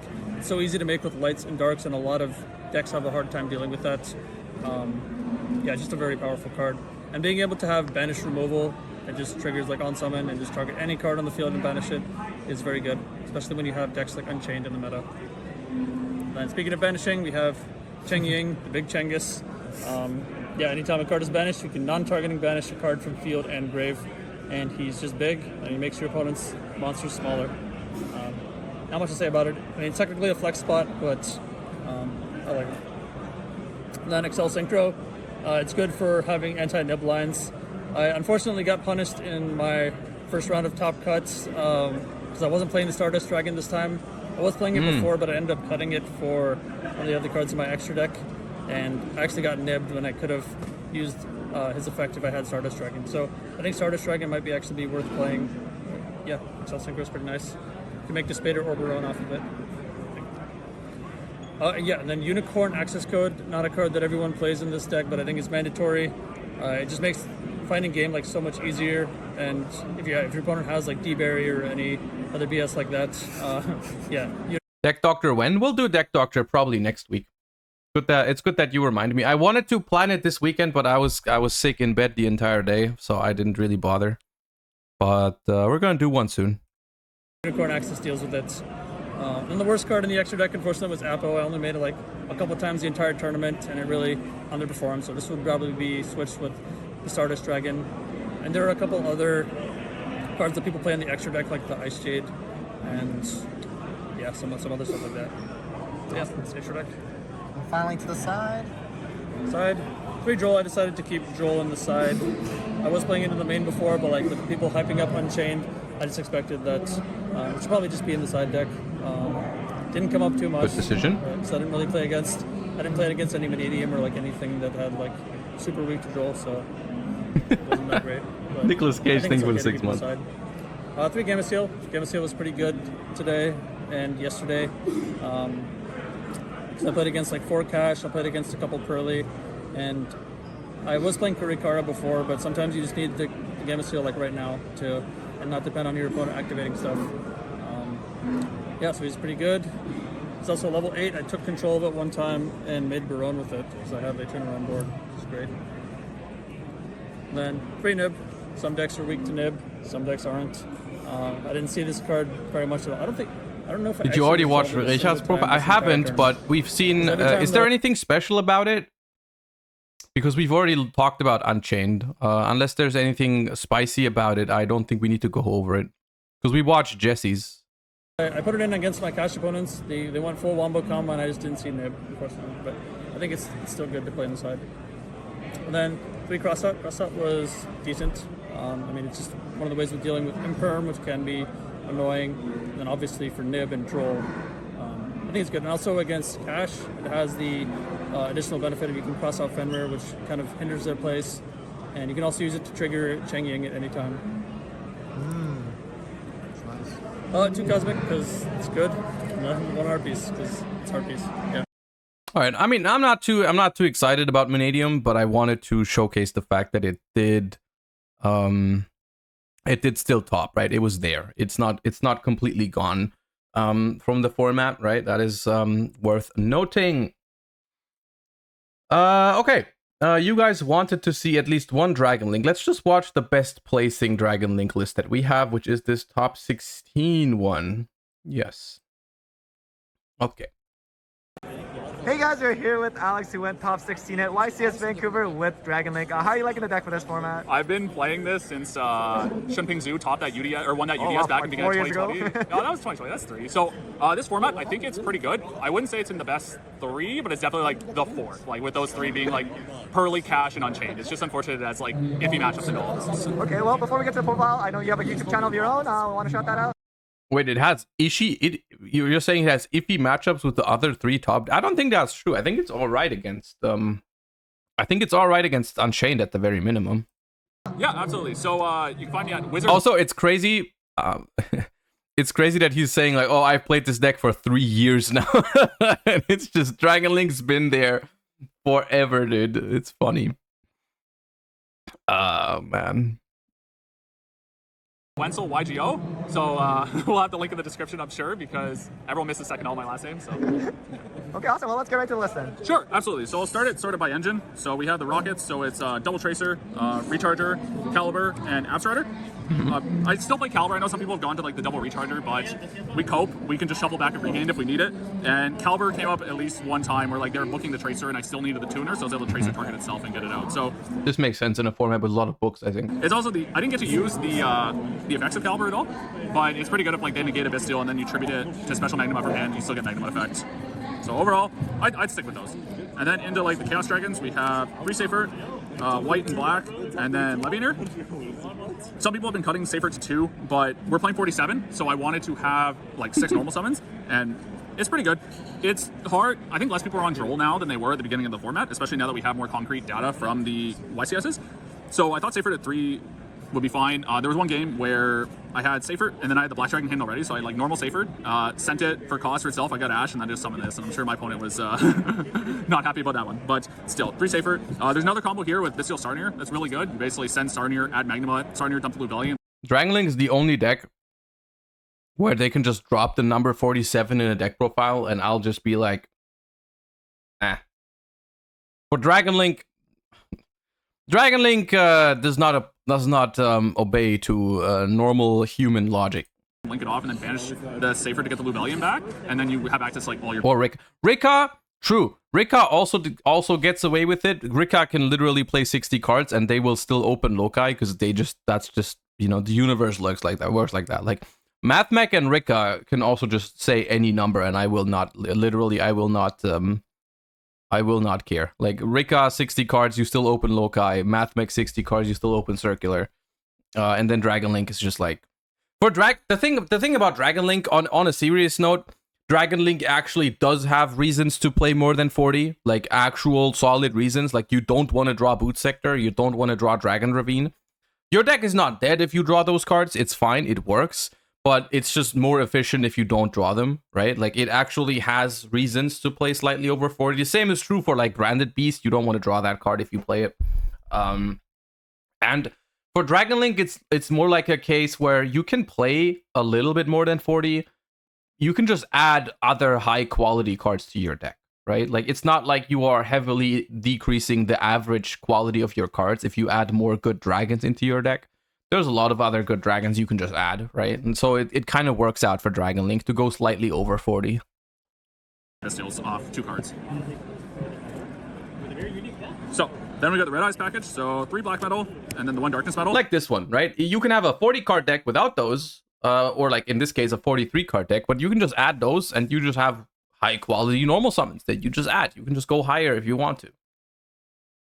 I was testing, and I know I put up a combo video for the Jin, thank you for the 9 dragon. months. It didn't feel good. Like I felt like I was drawing driver way too much. It's like every time you play driver, you draw it. You never draw the gamma, even though they're both at 1. So I like the package, especially into Droll. This was the better normal summon because you could go link 1 into striker. You go this chain 1, striker chain 2, and then you add the red MD and the boot sector. Even if they troll you, you're still on steals past, which surprisingly is better than people give it credit for. Then next into the Bystials. So we're playing 6. So triple Magnemite, 1 Duraswarm, double Sarnier, and then we have the triple Lubellions. So Magnemite's a no-brainer at 3. Sarnier at 2 was because I mentioned the safer combo as well. It's really nice to be able to set up Beast and Regain, so having access to this can be really nice. The other cool play you can do with Sarnier is when you have Dragon Ravine and you're trying to pitch for Absrouter, if you have this in your hand or you have Absrouter in your hand, you discard the one to send the other, and then you can go Chainlink 1 Absrouter, Chainlink 2 Sarnier to dump, and then you're guaranteeing your Rocket Surge. 3 Lubellion, I sided down to 2 when I was going second. Other than that, like, card's really good. I'm expecting this to go to 1 next list. And I promise I'll have the Prismatic Secrets. I'm close. I have 1 of these, 2 of these, and 2 of these. So I didn't All right, nice. We're getting some collection progress update. That's also nice. have a chance because the tins came out right before I hopped on the plane, but we'll make it look good. And then the last monsters I played, 3 Ash in the main. Ash is really good this format. I wouldn't say it's the best hand trap, but it hits the most. Like, it's pretty high impact, but I think every deck this format, there's something you can Ash. Unlike something like Droll, which has limited application against Unchained, which had a really good showing at the YCS last weekend. So to respect that deck, we started siding Droll instead of main. The only thing I probably changed for monsters is to main deck Nibiru as well. Nibiru checks so much in the format, it's pretty much the only deck it feels bad against is Pearly. So then into the spell traps. So we're playing 3 quick launch, 3 chaos space. So pretty standard, and then we're playing 1 of each of the field spell. I drew these way too many times, but funny enough, drawing Ravine doesn't feel that bad. People always say, oh, it sucks, it's brick, but like I've gone from unplayable to playable just because I had this card in my hand. Yeah, Ravine's fine. So don't discount the Ravine. Not enough to Ravine, worst case, gives you Tracer, right? Aaron, thank you for the 8 months. Thank you so much. Also, Just Leon, thank you for the Prime. I don't know if I said that already, but thank you. Yeah. play 2, of course, but really good. And then these are self-explanatory. You still try to play around Droll with Chaos Space, and then Ash on Chaos Space usually feels bad, but if you have the way to set up to still get the draw 1, then still pretty good card. And then into non-engine, we have 3 Talents and 3 Book of Moon. Talents is insane. Oh, as well as the 1 Call by the Grave. So Talents won me multiple games just by resolving it. Like I was playing against Rickus on Avalon in round 6. That's where I did that safer send to, and when I already had the Black Metal or Black Dragon Cloud Serpent. And then after I resolved that, Talents went to look at hand and he just scooped because he didn't want me to see what he was playing in game 1. So I main deck 3 Talents. It's your out to a lot of things. It either helps you go from unplayable to playable, which it did this weekend. I don't think there was a time where I had Talents in hand that I felt that it was awful. Especially in 47 with 3, you're most likely not drawing 2. And then for the last couple cards to round it out, we're playing the Regained and Beast, as well as 3 Imperm. I think Beast is really needed. There's matchups where you're going to feel so bad for not having this card. I won a game 2 against MathMac because I forgot to side this out going second, and it actually came up, especially when things start getting flipped by Book of Moon or Book of Eclipse. If you sell the Bystial up, you contribute your set cards because they're dragons, and it confirms that, and pop 1, and then like trigger things like Black Metal or your Baby Chaos. See, that's the thing, right? You're looking at this deck, and he said that it was 47 cards, right? It's 47 cards, but it doesn't feel like it's 47 cards because everything makes sense. It doesn't feel like they threw a bunch of stuff into this deck just because, right? Which is how it often feels when you see any other whatever pile decks, right? It's just all of these cards kind of make sense, right? Yeah, I mean, you can get it closer to 40 by cutting, I don't know, the Red Eyes package or some of the Bystials or some of the non-engine, but do you really want that? Like, what is the purpose of cutting cards from this type of deck, right? It doesn't really I think it's fine. The only benefit you get from cutting cards here is you draw, like, it's not even a benefit. It's actually a downside, I think. You draw like Branded Beast, Branded Regained, Dragon Ravine, Boot Sector Launch more often, right? It's like, you know, I think this list is fine, honestly. Like, it's actually looking like a very solid list that I don't think gets more consistent or better if you cut cards, because you can't cut any of the bricks, right? Except for Branded Beast. Branded Beast is arguable, depends on the format. I think the card is fine, but like you can't really, like you can't cut it, but the other ones are all necessary. So I think it's completely fine to play over 40. By the way, I've probably said this at some point, but the reason why I did play 40 cards in Dragon Link at Macedool Worlds is not because I think you have to play 40 in Dragon Link, but because the format was different, right? We had 2 different decks.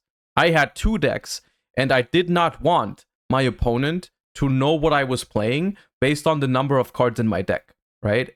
Like, if I play against someone with my Runic Naturia deck, and then I switch to Dragon Link on the next game against a different person, they will see, oh, there's 47 cards in the deck, so they know it's the Bestial deck. They know that they need to play around Bestials and so on and so forth, right? That was the reasoning why, for me, I wanted it to be the same number of cards as the other deck.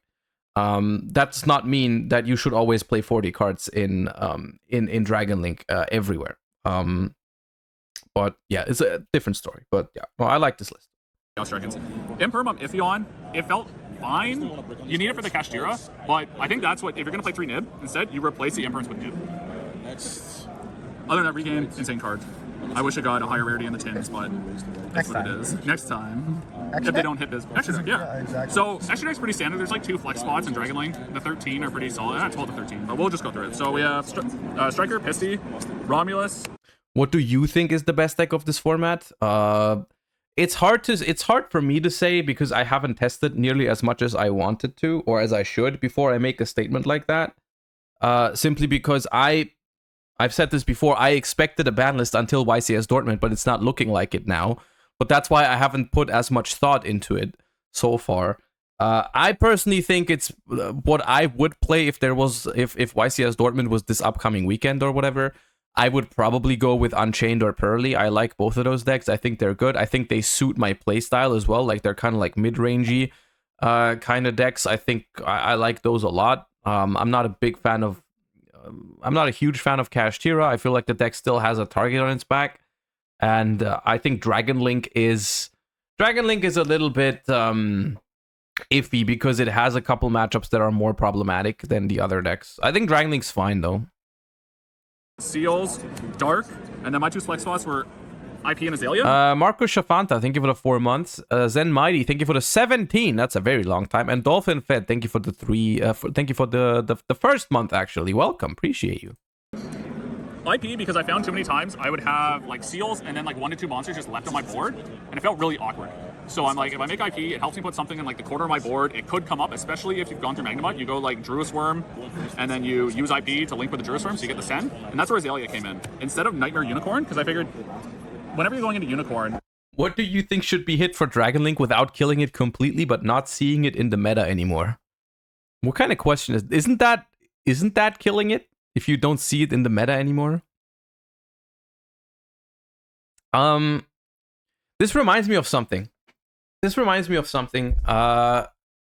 I wanted to quickly talk about in today's stream, because a lot of there's been a lot of arguments under some of my recent videos, which is not a bad thing, by the way. I always enjoy reading the comments on my videos and the back and forth discussions that people have. But on my most recent ban list discussion, which I uploaded a couple weeks ago, I decided to put a couple of hits on a couple of decks, like Dragon Link. I discussed how to hit Dragon Link, and people in the comments were like, some people were like fine with it, and some other people were like, I don't understand why we're hitting a deck like Dragon Link that arguably isn't that oppressive. Like, and I think that's a valid statement, and that's what I wanted to talk about real quick. Dragon Link as a deck, I don't think is what I would consider a problem right now for Yu-Gi-Oh, right? But Dragon Link has been around for a very, very long time. And some people think that warrants to hit a deck, and some people don't think that warrants to hit it. Some people go about the ban list with just the perspective of is the deck too powerful? If yes, it needs a hit. If no, then it doesn't, right? Which is, I think, fine, right? It's fine. But I do think that the ban list solves more purposes than just regulating the power level, right, of a certain deck, of like, or like just hitting stuff that is too powerful. I think the ban list can also do other things, right? Like you could argue that, for example, a deck like Vanadium right now is also not too powerful, right? But still, I think a lot of people would like a hit on Vanadium or Rika. Rika is another example of a deck that we've just talked about a couple minutes ago, where someone in chat was like, why would you ever hit Rika? The deck is not even that successful. The thing is, the ban list can also sometimes hit decks for other reasons, right? One reason could be because the deck is just not very fun, right? Which is, I personally think, and I think some of you might agree, not everyone, of course, but that's okay. But I don't think I don't think Rika creates a very fun environment, personally, because Rika is just like a full hands, like complete balls to the wall combo deck, tries to combo on you for like multiple minutes, and then just you have to pack up your cards, right? I don't think that's a very fun concept. And even if the deck only has 1 in top 32 or whatever, I don't think it's a very desirable thing to have in the game, right? And I don't think you can only go by success rate when it comes to, do we want to hit a deck, right? So in Rika's case, I would agree with you. I don't think the deck is too strong. I don't think the deck is too powerful, but I don't enjoy the way that it plays, so I still want it to be hit at some point. Dragon Link is in a different ballpark. I think Dragon Link is also not too strong. You could argue that Dragon Link is a lot better than Rika. Dragon Link is a very strong deck right now, so you could even argue that the deck warrants a hit just because of its power level. But even if you think Dragon Link is fair right now, which, fine, you can have that opinion. I don't think you're straight up wrong. I think the deck is close to being too powerful, but it's not quite there. And I personally think the deck is fun, right?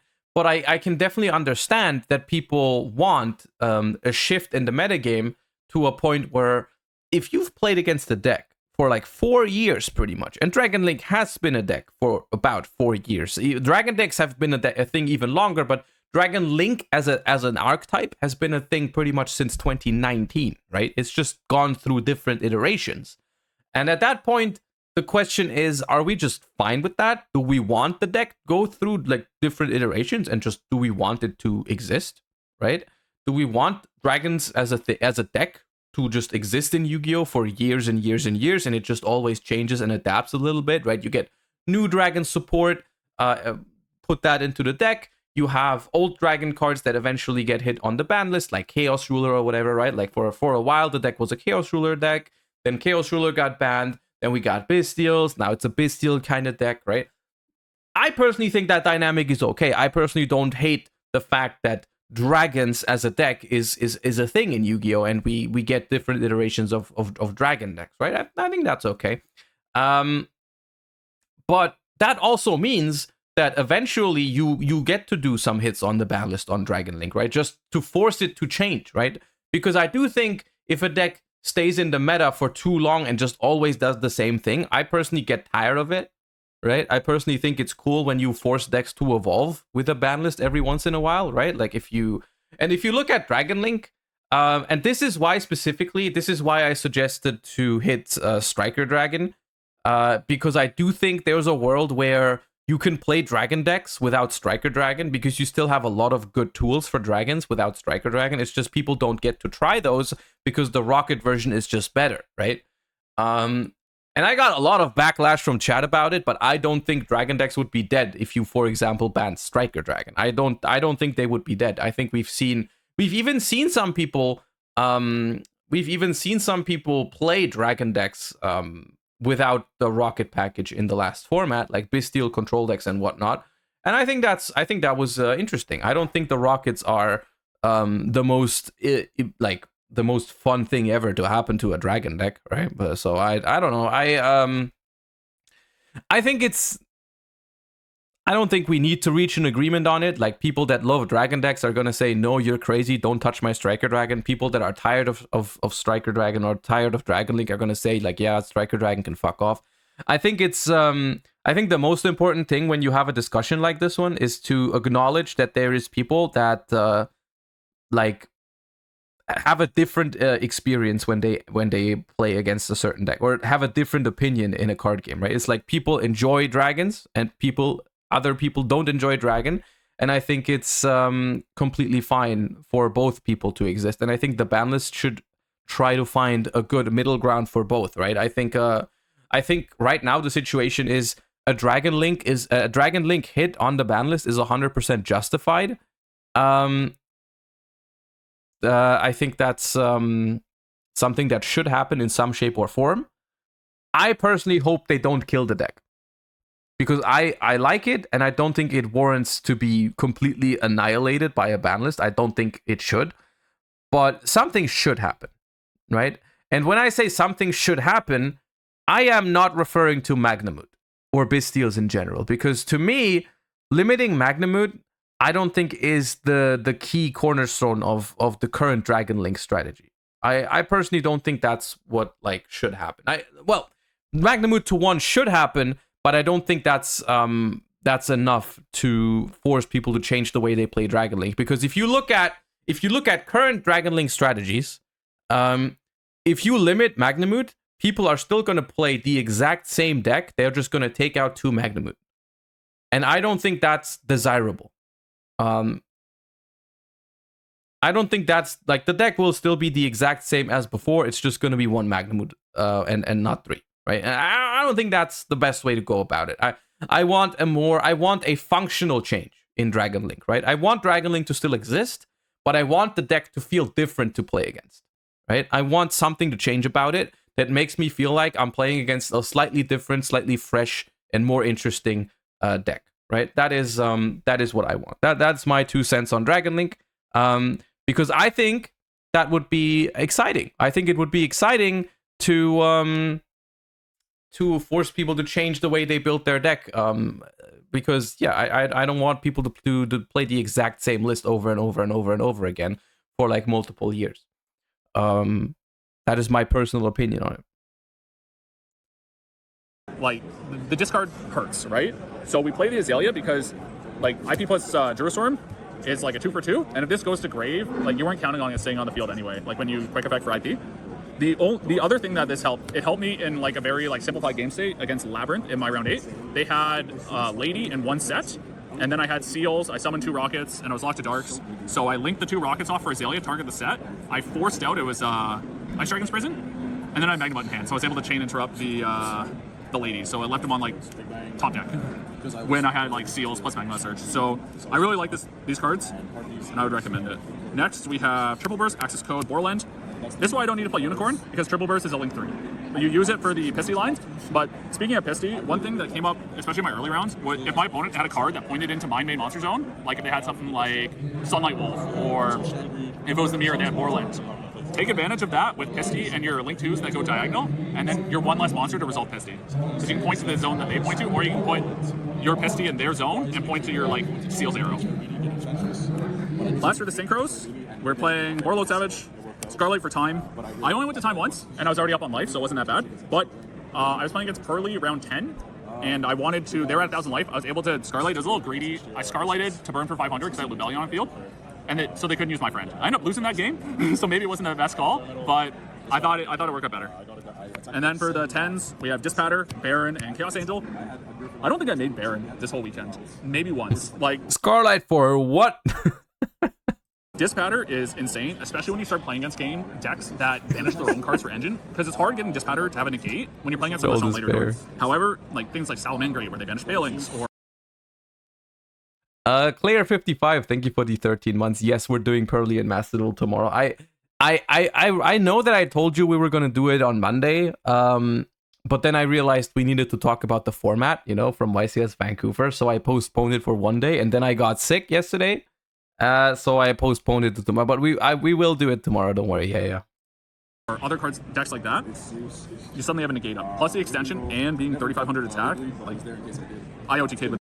What are you playing in Dortmund? I'm gonna be playing Ghost Tricks in Dortmund. Tagazok, thank you for the 4 months. Appreciate that. This thing. So overall, that's the extra deck. I don't think I'd really change anything with it until Age of Overlord, when SP Little Knight comes out, then Azalea's getting the boot. All right, into the extra deck. Side deck? Or side deck, sorry. So we got triple Nibiru, triple Droll, Pankratops. Okay. Pankratops is really good. I wanted to play spell trap removal that didn't lose to any spell or to Eradicator. I'm surprised this is the first time we're seeing Pankratops today. Pankratops seems like a nice card to hedge for, like, just hedging for anti-spells, but it also just outs some stuff. Like, this is one of the cards that just outs Wave King Caesar, right? Like, that card's nice. I like that. I like Pank against Unchained. Like, you just summon it, pop the Caesar, seems good. And if they go for, like, it even outs, it's even good against the Griffin. I mean, it's not, you can protect with Muckraker. It's fine. It destroys, it can get rid of Book of Moons or Book of Eclipses if, like, worst case, you know? I like that. So that's where that's coming in. Droll is for Pearly and some other decks that you can hit it, and then Nibs for almost everything except Pearly in the format. Like Unchained, you hit them with this at the right time, and they're not ending up very much. Then into the spell traps, we're playing 3 Eclipse. I probably should have mained these inside of the book, but it was good. Books are really good this format. Having 6 copies is almost essential. People are calling Caesar DDD Rule Kalos. I mean, that's basically because it is that, right? Right? You can't out Griffin, though, when not linked. No, I was thinking about attacking it, but then I realized Muckraker can protect it when you attack it. So you would need Pankratops plus another monster that can attack the Muckraker first. But then you can out the Griffin, right? Because that standby phase book to stop the Pearly Eat or setting a Rise Heart. Like, because the deck loses so hard to a Rise Heart, you need your books. And then we played 1 Thrust, and then the Thrust targets being Feather Duster and Daruma Cannon, and then double evenly matched. So this plays to the same thing I mentioned for the spell trap removal, not losing to Eradicator or anti-spell, because they're not going to Eradicator and call Trap against Dragon Link. And then the Feather Duster just gets a good card. And then the thought for 1 Thrust is that this is copy 7 and 8 of your books, if you're going first. Awesome. Well, thank you again so much for the deck profile, and congrats on your... All right. I mean, I'm actually... the list was fine.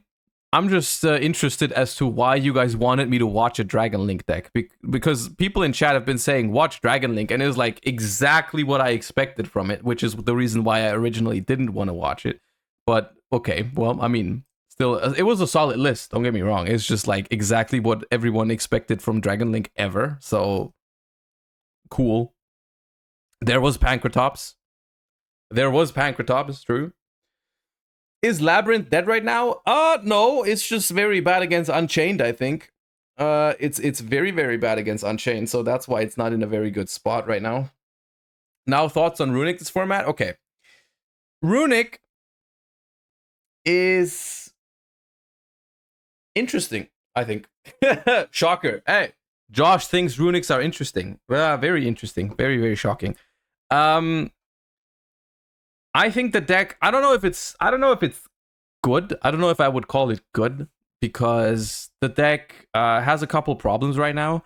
I think it's a little bit better than at the beginning of Duelist Nexus format, because Runic had a really hard time dealing with decks like the reason why people played so many hand traps was because people expected more like Infernoble and Vanadium at the beginning of the format, and that is decks that Runic would have really struggled against, because Runic doesn't have great ways to deal with those combo heavy strategies. The problem with Runic is right now I don't think Runics alone can really break a board. Like you against Kashtira, you can be successful in breaking a board, right? With Runics, you can just Flashing Fire the Arise Art and you're good to go, right? That used to be fine, right? But the Unchained matchup seems a little bit tricky, because let's say they end on Soul of Rage, Wave King Caesar plus traps. It's kind of tough to break that, especially also Book of Moon and Book of Eclipse are incredibly hard to break through with a Runic deck, because they will just book your Hugin, right? And that's very tough. Tricky meaning unplayable? No, tricky meaning tricky. I don't know what you're on about. I don't think I think Runic is very far from unplayable right now. There's a big gap between a deck being good and a deck being unplayable. There's a lot of in between. Like literally calling runic decks unplayable right now is completely delusional. I don't think they are. I wouldn't recommend it, but they are not unplayable. They're like, I would always queue up a runic deck before I would queue freaking Fluanderies, or Branded, or Infernoble, or Rescue Ace, or Sprite, or Tearlament, or Manadium. Like, I think they're better than all of those decks. They're not in like the top 5 decks, but they're better than those. The issue is that Wave King Caesar basically makes it so you can't even summon Hugin, right? Like, they will just negate 2 of your runics straight up, and that's awful. You basically need Freezing Curses, pretty much, or Flashing Fire onto the Wave King Caesar. If you don't have it, you lose. But that's kind of the same as a Rysart. It's kind of the same as a Rysart, the situation, right? The difference is that Kashtira only has a Rysart plus back row, so you would just Flashing Fire or Freezing Curses the Rysart, and then you could play. Against Unchained, it's the Wave King Caesar plus the Unchained Soul of Rage plus the back row that can pop your Fountain. It's tough to play into an Unchained board. And then, ironically, the Griffin board against runic decks is probably even stronger, because the Griffin board you can't really answer. Like, it's just like, you need to have Freezing Curses. Flashing Fire doesn't even work because they can protect it with Muckraker, right? So it needs to be Freezing Curses. If you don't have Freezing Curses, you can't really break the Griffin board, and they also still have back row and books and all that stuff. I don't think it's an ideal situation for runics right now, but they are. I think you could still top with it if you found a good list, depending on which version and so on and so forth. I don't think they're dead at all. But yeah. I'm not sure which version would do the best. One version that could actually be interesting is Runic Chimera. Because Runic Chimera has one key advantage, which is that it doesn't care. I don't think it cares if your Hugin gets booked, right? If they book your Hugin, you can still fuse with it. You can still tribute it for Baphomet. So that could be interesting, right? That is something that you could think about. So that's cool. But I don't think Runic is unplayable. I think it's okay, but it honestly might just be because I have a big I might be biased, as always. Sometimes we are not free from human error. Every once in a while, you know, sometimes we are biased, but I personally don't think going into this format Runic is like unplayable. I think it could do well. I don't think it's the top deck, but it's all right. How's that?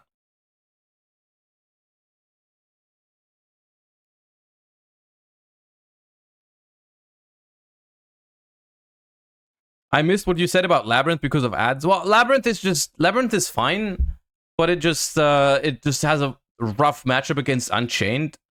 The matchup against Dragon Link isn't phenomenal. The matchup against Purely is okay. The matchup against Cash is okay. I don't think Lab does anything super well this format, but you can play it.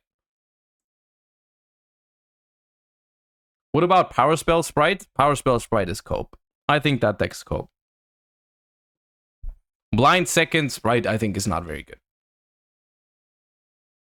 I mean, it's just like Ding Kong at this point. Ding Kong Fum just always plays Sprite just by principle, which I think is a dangerous road to go down as a competitive player. I think like putting yourself into that niche where you always play the same deck is like, it has advantages because you will just get really, really good with that deck, but the deck is just not that great right now, and you're like trying to force something out of a deck that it just doesn't do is not very good. You don't want to be pigeonholed into just playing one deck, right? Have you read the feature match? I have read the feature match. Yeah, with the Hate Trunade situation. Yeah, I've seen it, but it's just, I don't know.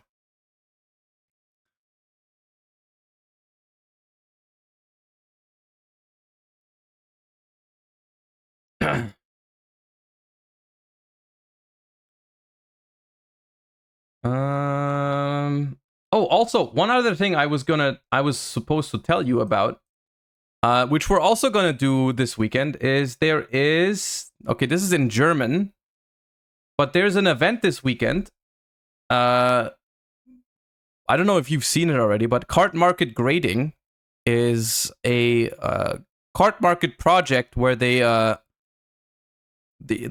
grading now. By the way, like okay, if people are interested in that, but they're holding a special event this weekend. I think it's near Cologne. It's somewhere in Germany, North Rhine-Westphalia. You can check out their Facebook or Instagram for infos. And I'm gonna be there, and there's gonna be a Yu-Gi-Oh tournament on Saturday. And they asked me if I wanted to come by, and I was like, sure, I can go. And so we're gonna build the deck for this on stream. I can link you to their Facebook page right now. So I'll be there, and we're gonna test for YCS Dortmund, I guess, on Saturday. And we're gonna build the deck for that probably on Thursday on stream. So yeah, that's gonna be cool.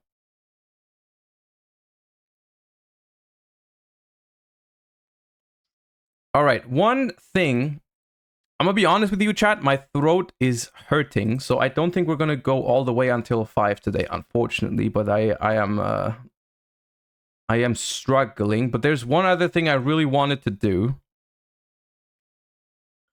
There's one other thing I really wanted to do, which is the OCG metagame breakdown. Josh missing the list. See, I mean, hey, you guys know if there's a list at 6 p.m. today, I'll be back. I will recover. Even if I have no voice, I'll be live if there's a list today. You know that. Anyways, we have metagame report for the OCG. That's the last thing I wanted to talk about today. Niels Breuer, thank you for the 9 months, and Sofaman, thank you for the 3. Appreciate you guys. Thank you for the support. OCG metagame breakdown. Rescue Ace 23%, Tearlament's strongest at 11.9, Purely at 8, Vanquish Soul 5.3, Based. I love to see the Vanquish Soul number rising. I'm in love with Vanquish Soul. Labyrinth 4.9, Runic 4.4, Branded 3.5, Centurion 3.5 is now part of the meta. Magician 3.1, Dragon Link 2.7, others 29.6.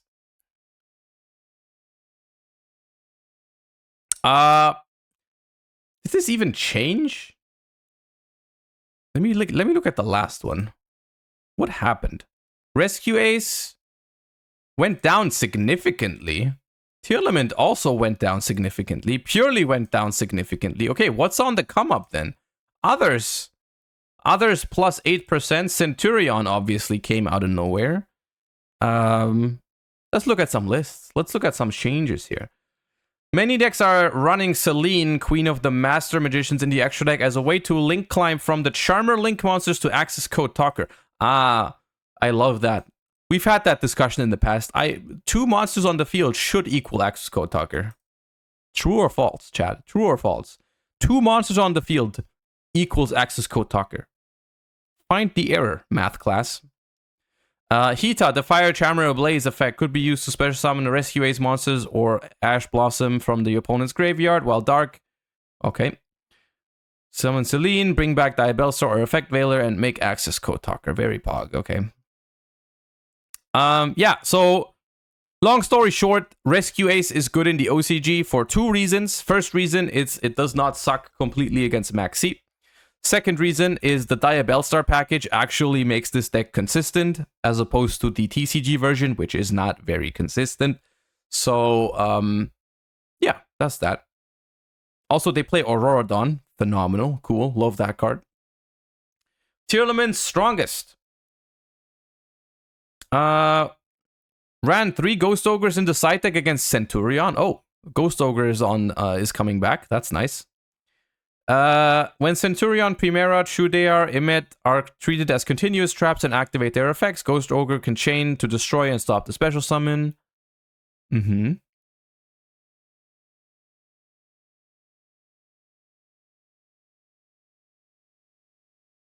it stops Crimson Dragon. Okay.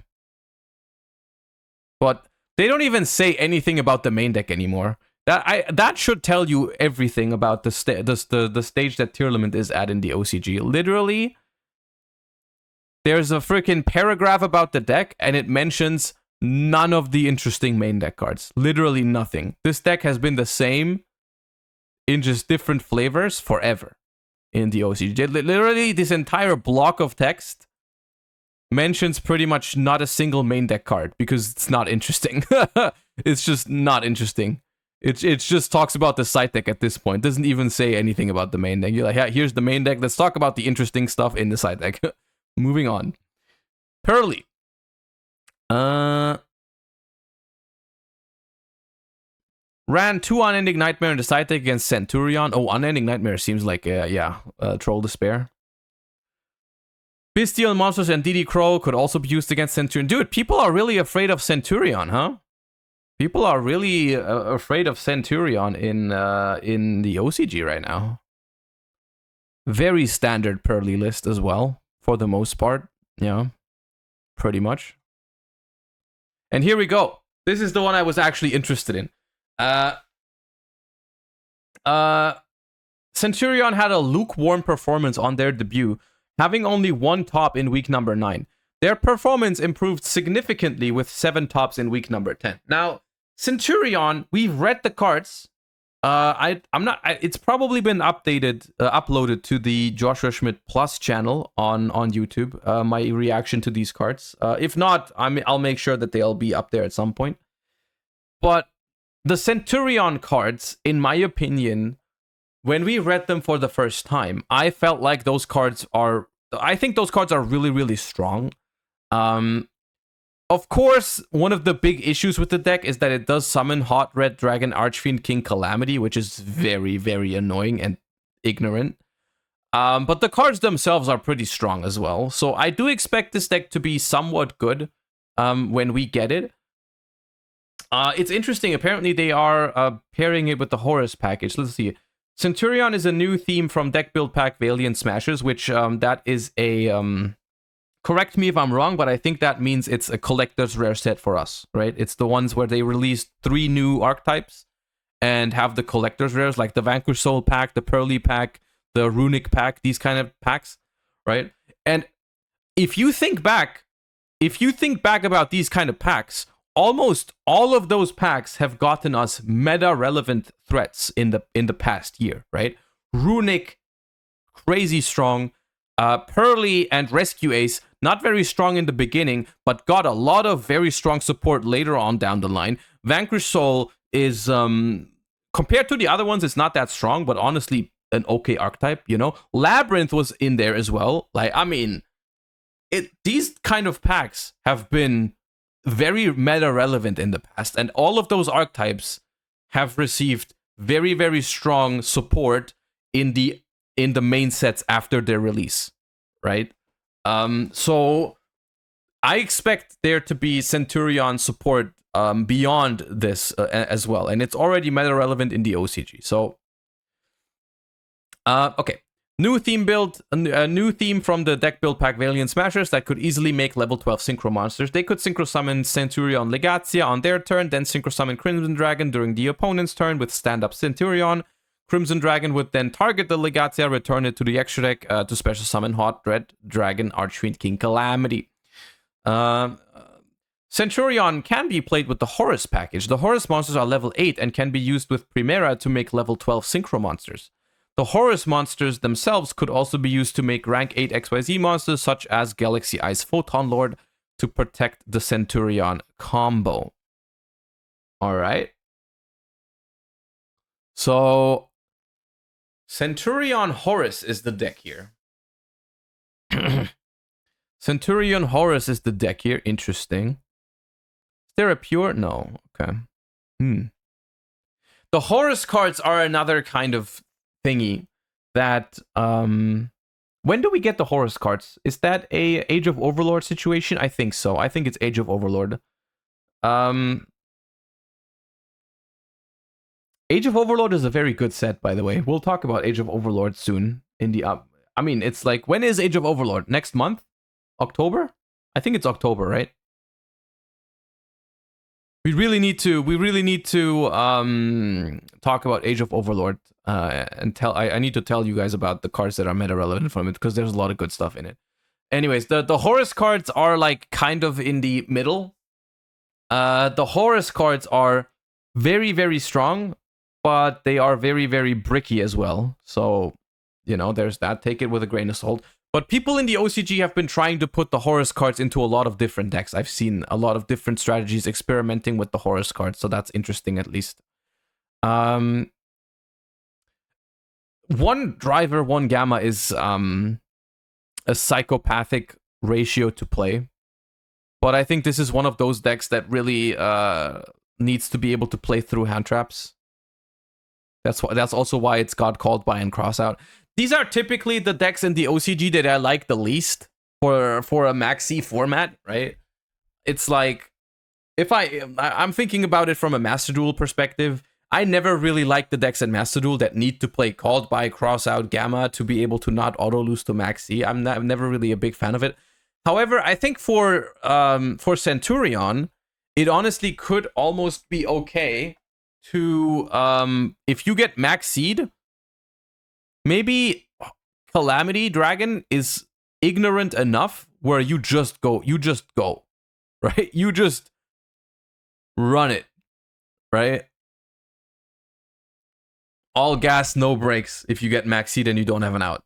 But you still prefer to have an out, obviously. But yeah, I typically don't really like these types of decks. But yeah.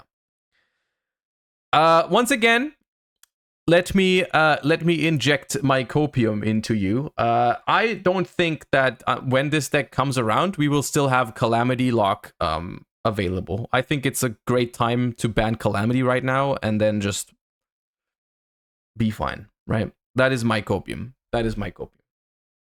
Maybe I'm wrong, but I have some faith. I have some faith in Konami. But that's that. All right. Chat. My throat is getting sore. I'm starting to get a headache. I'm sorry, but I'm still feeling a little bit of the sickness. We're gonna call it a day. I'm gonna send you guys over to to support Farfa's subathon. If there's a ban list at 6 p.m., I'll be back. But yeah, we're gonna call it a day a little bit early. I'll be back tomorrow. And yeah, hope you have a wonderful rest of the day. Say hello to Farfa. Support the man's subathon.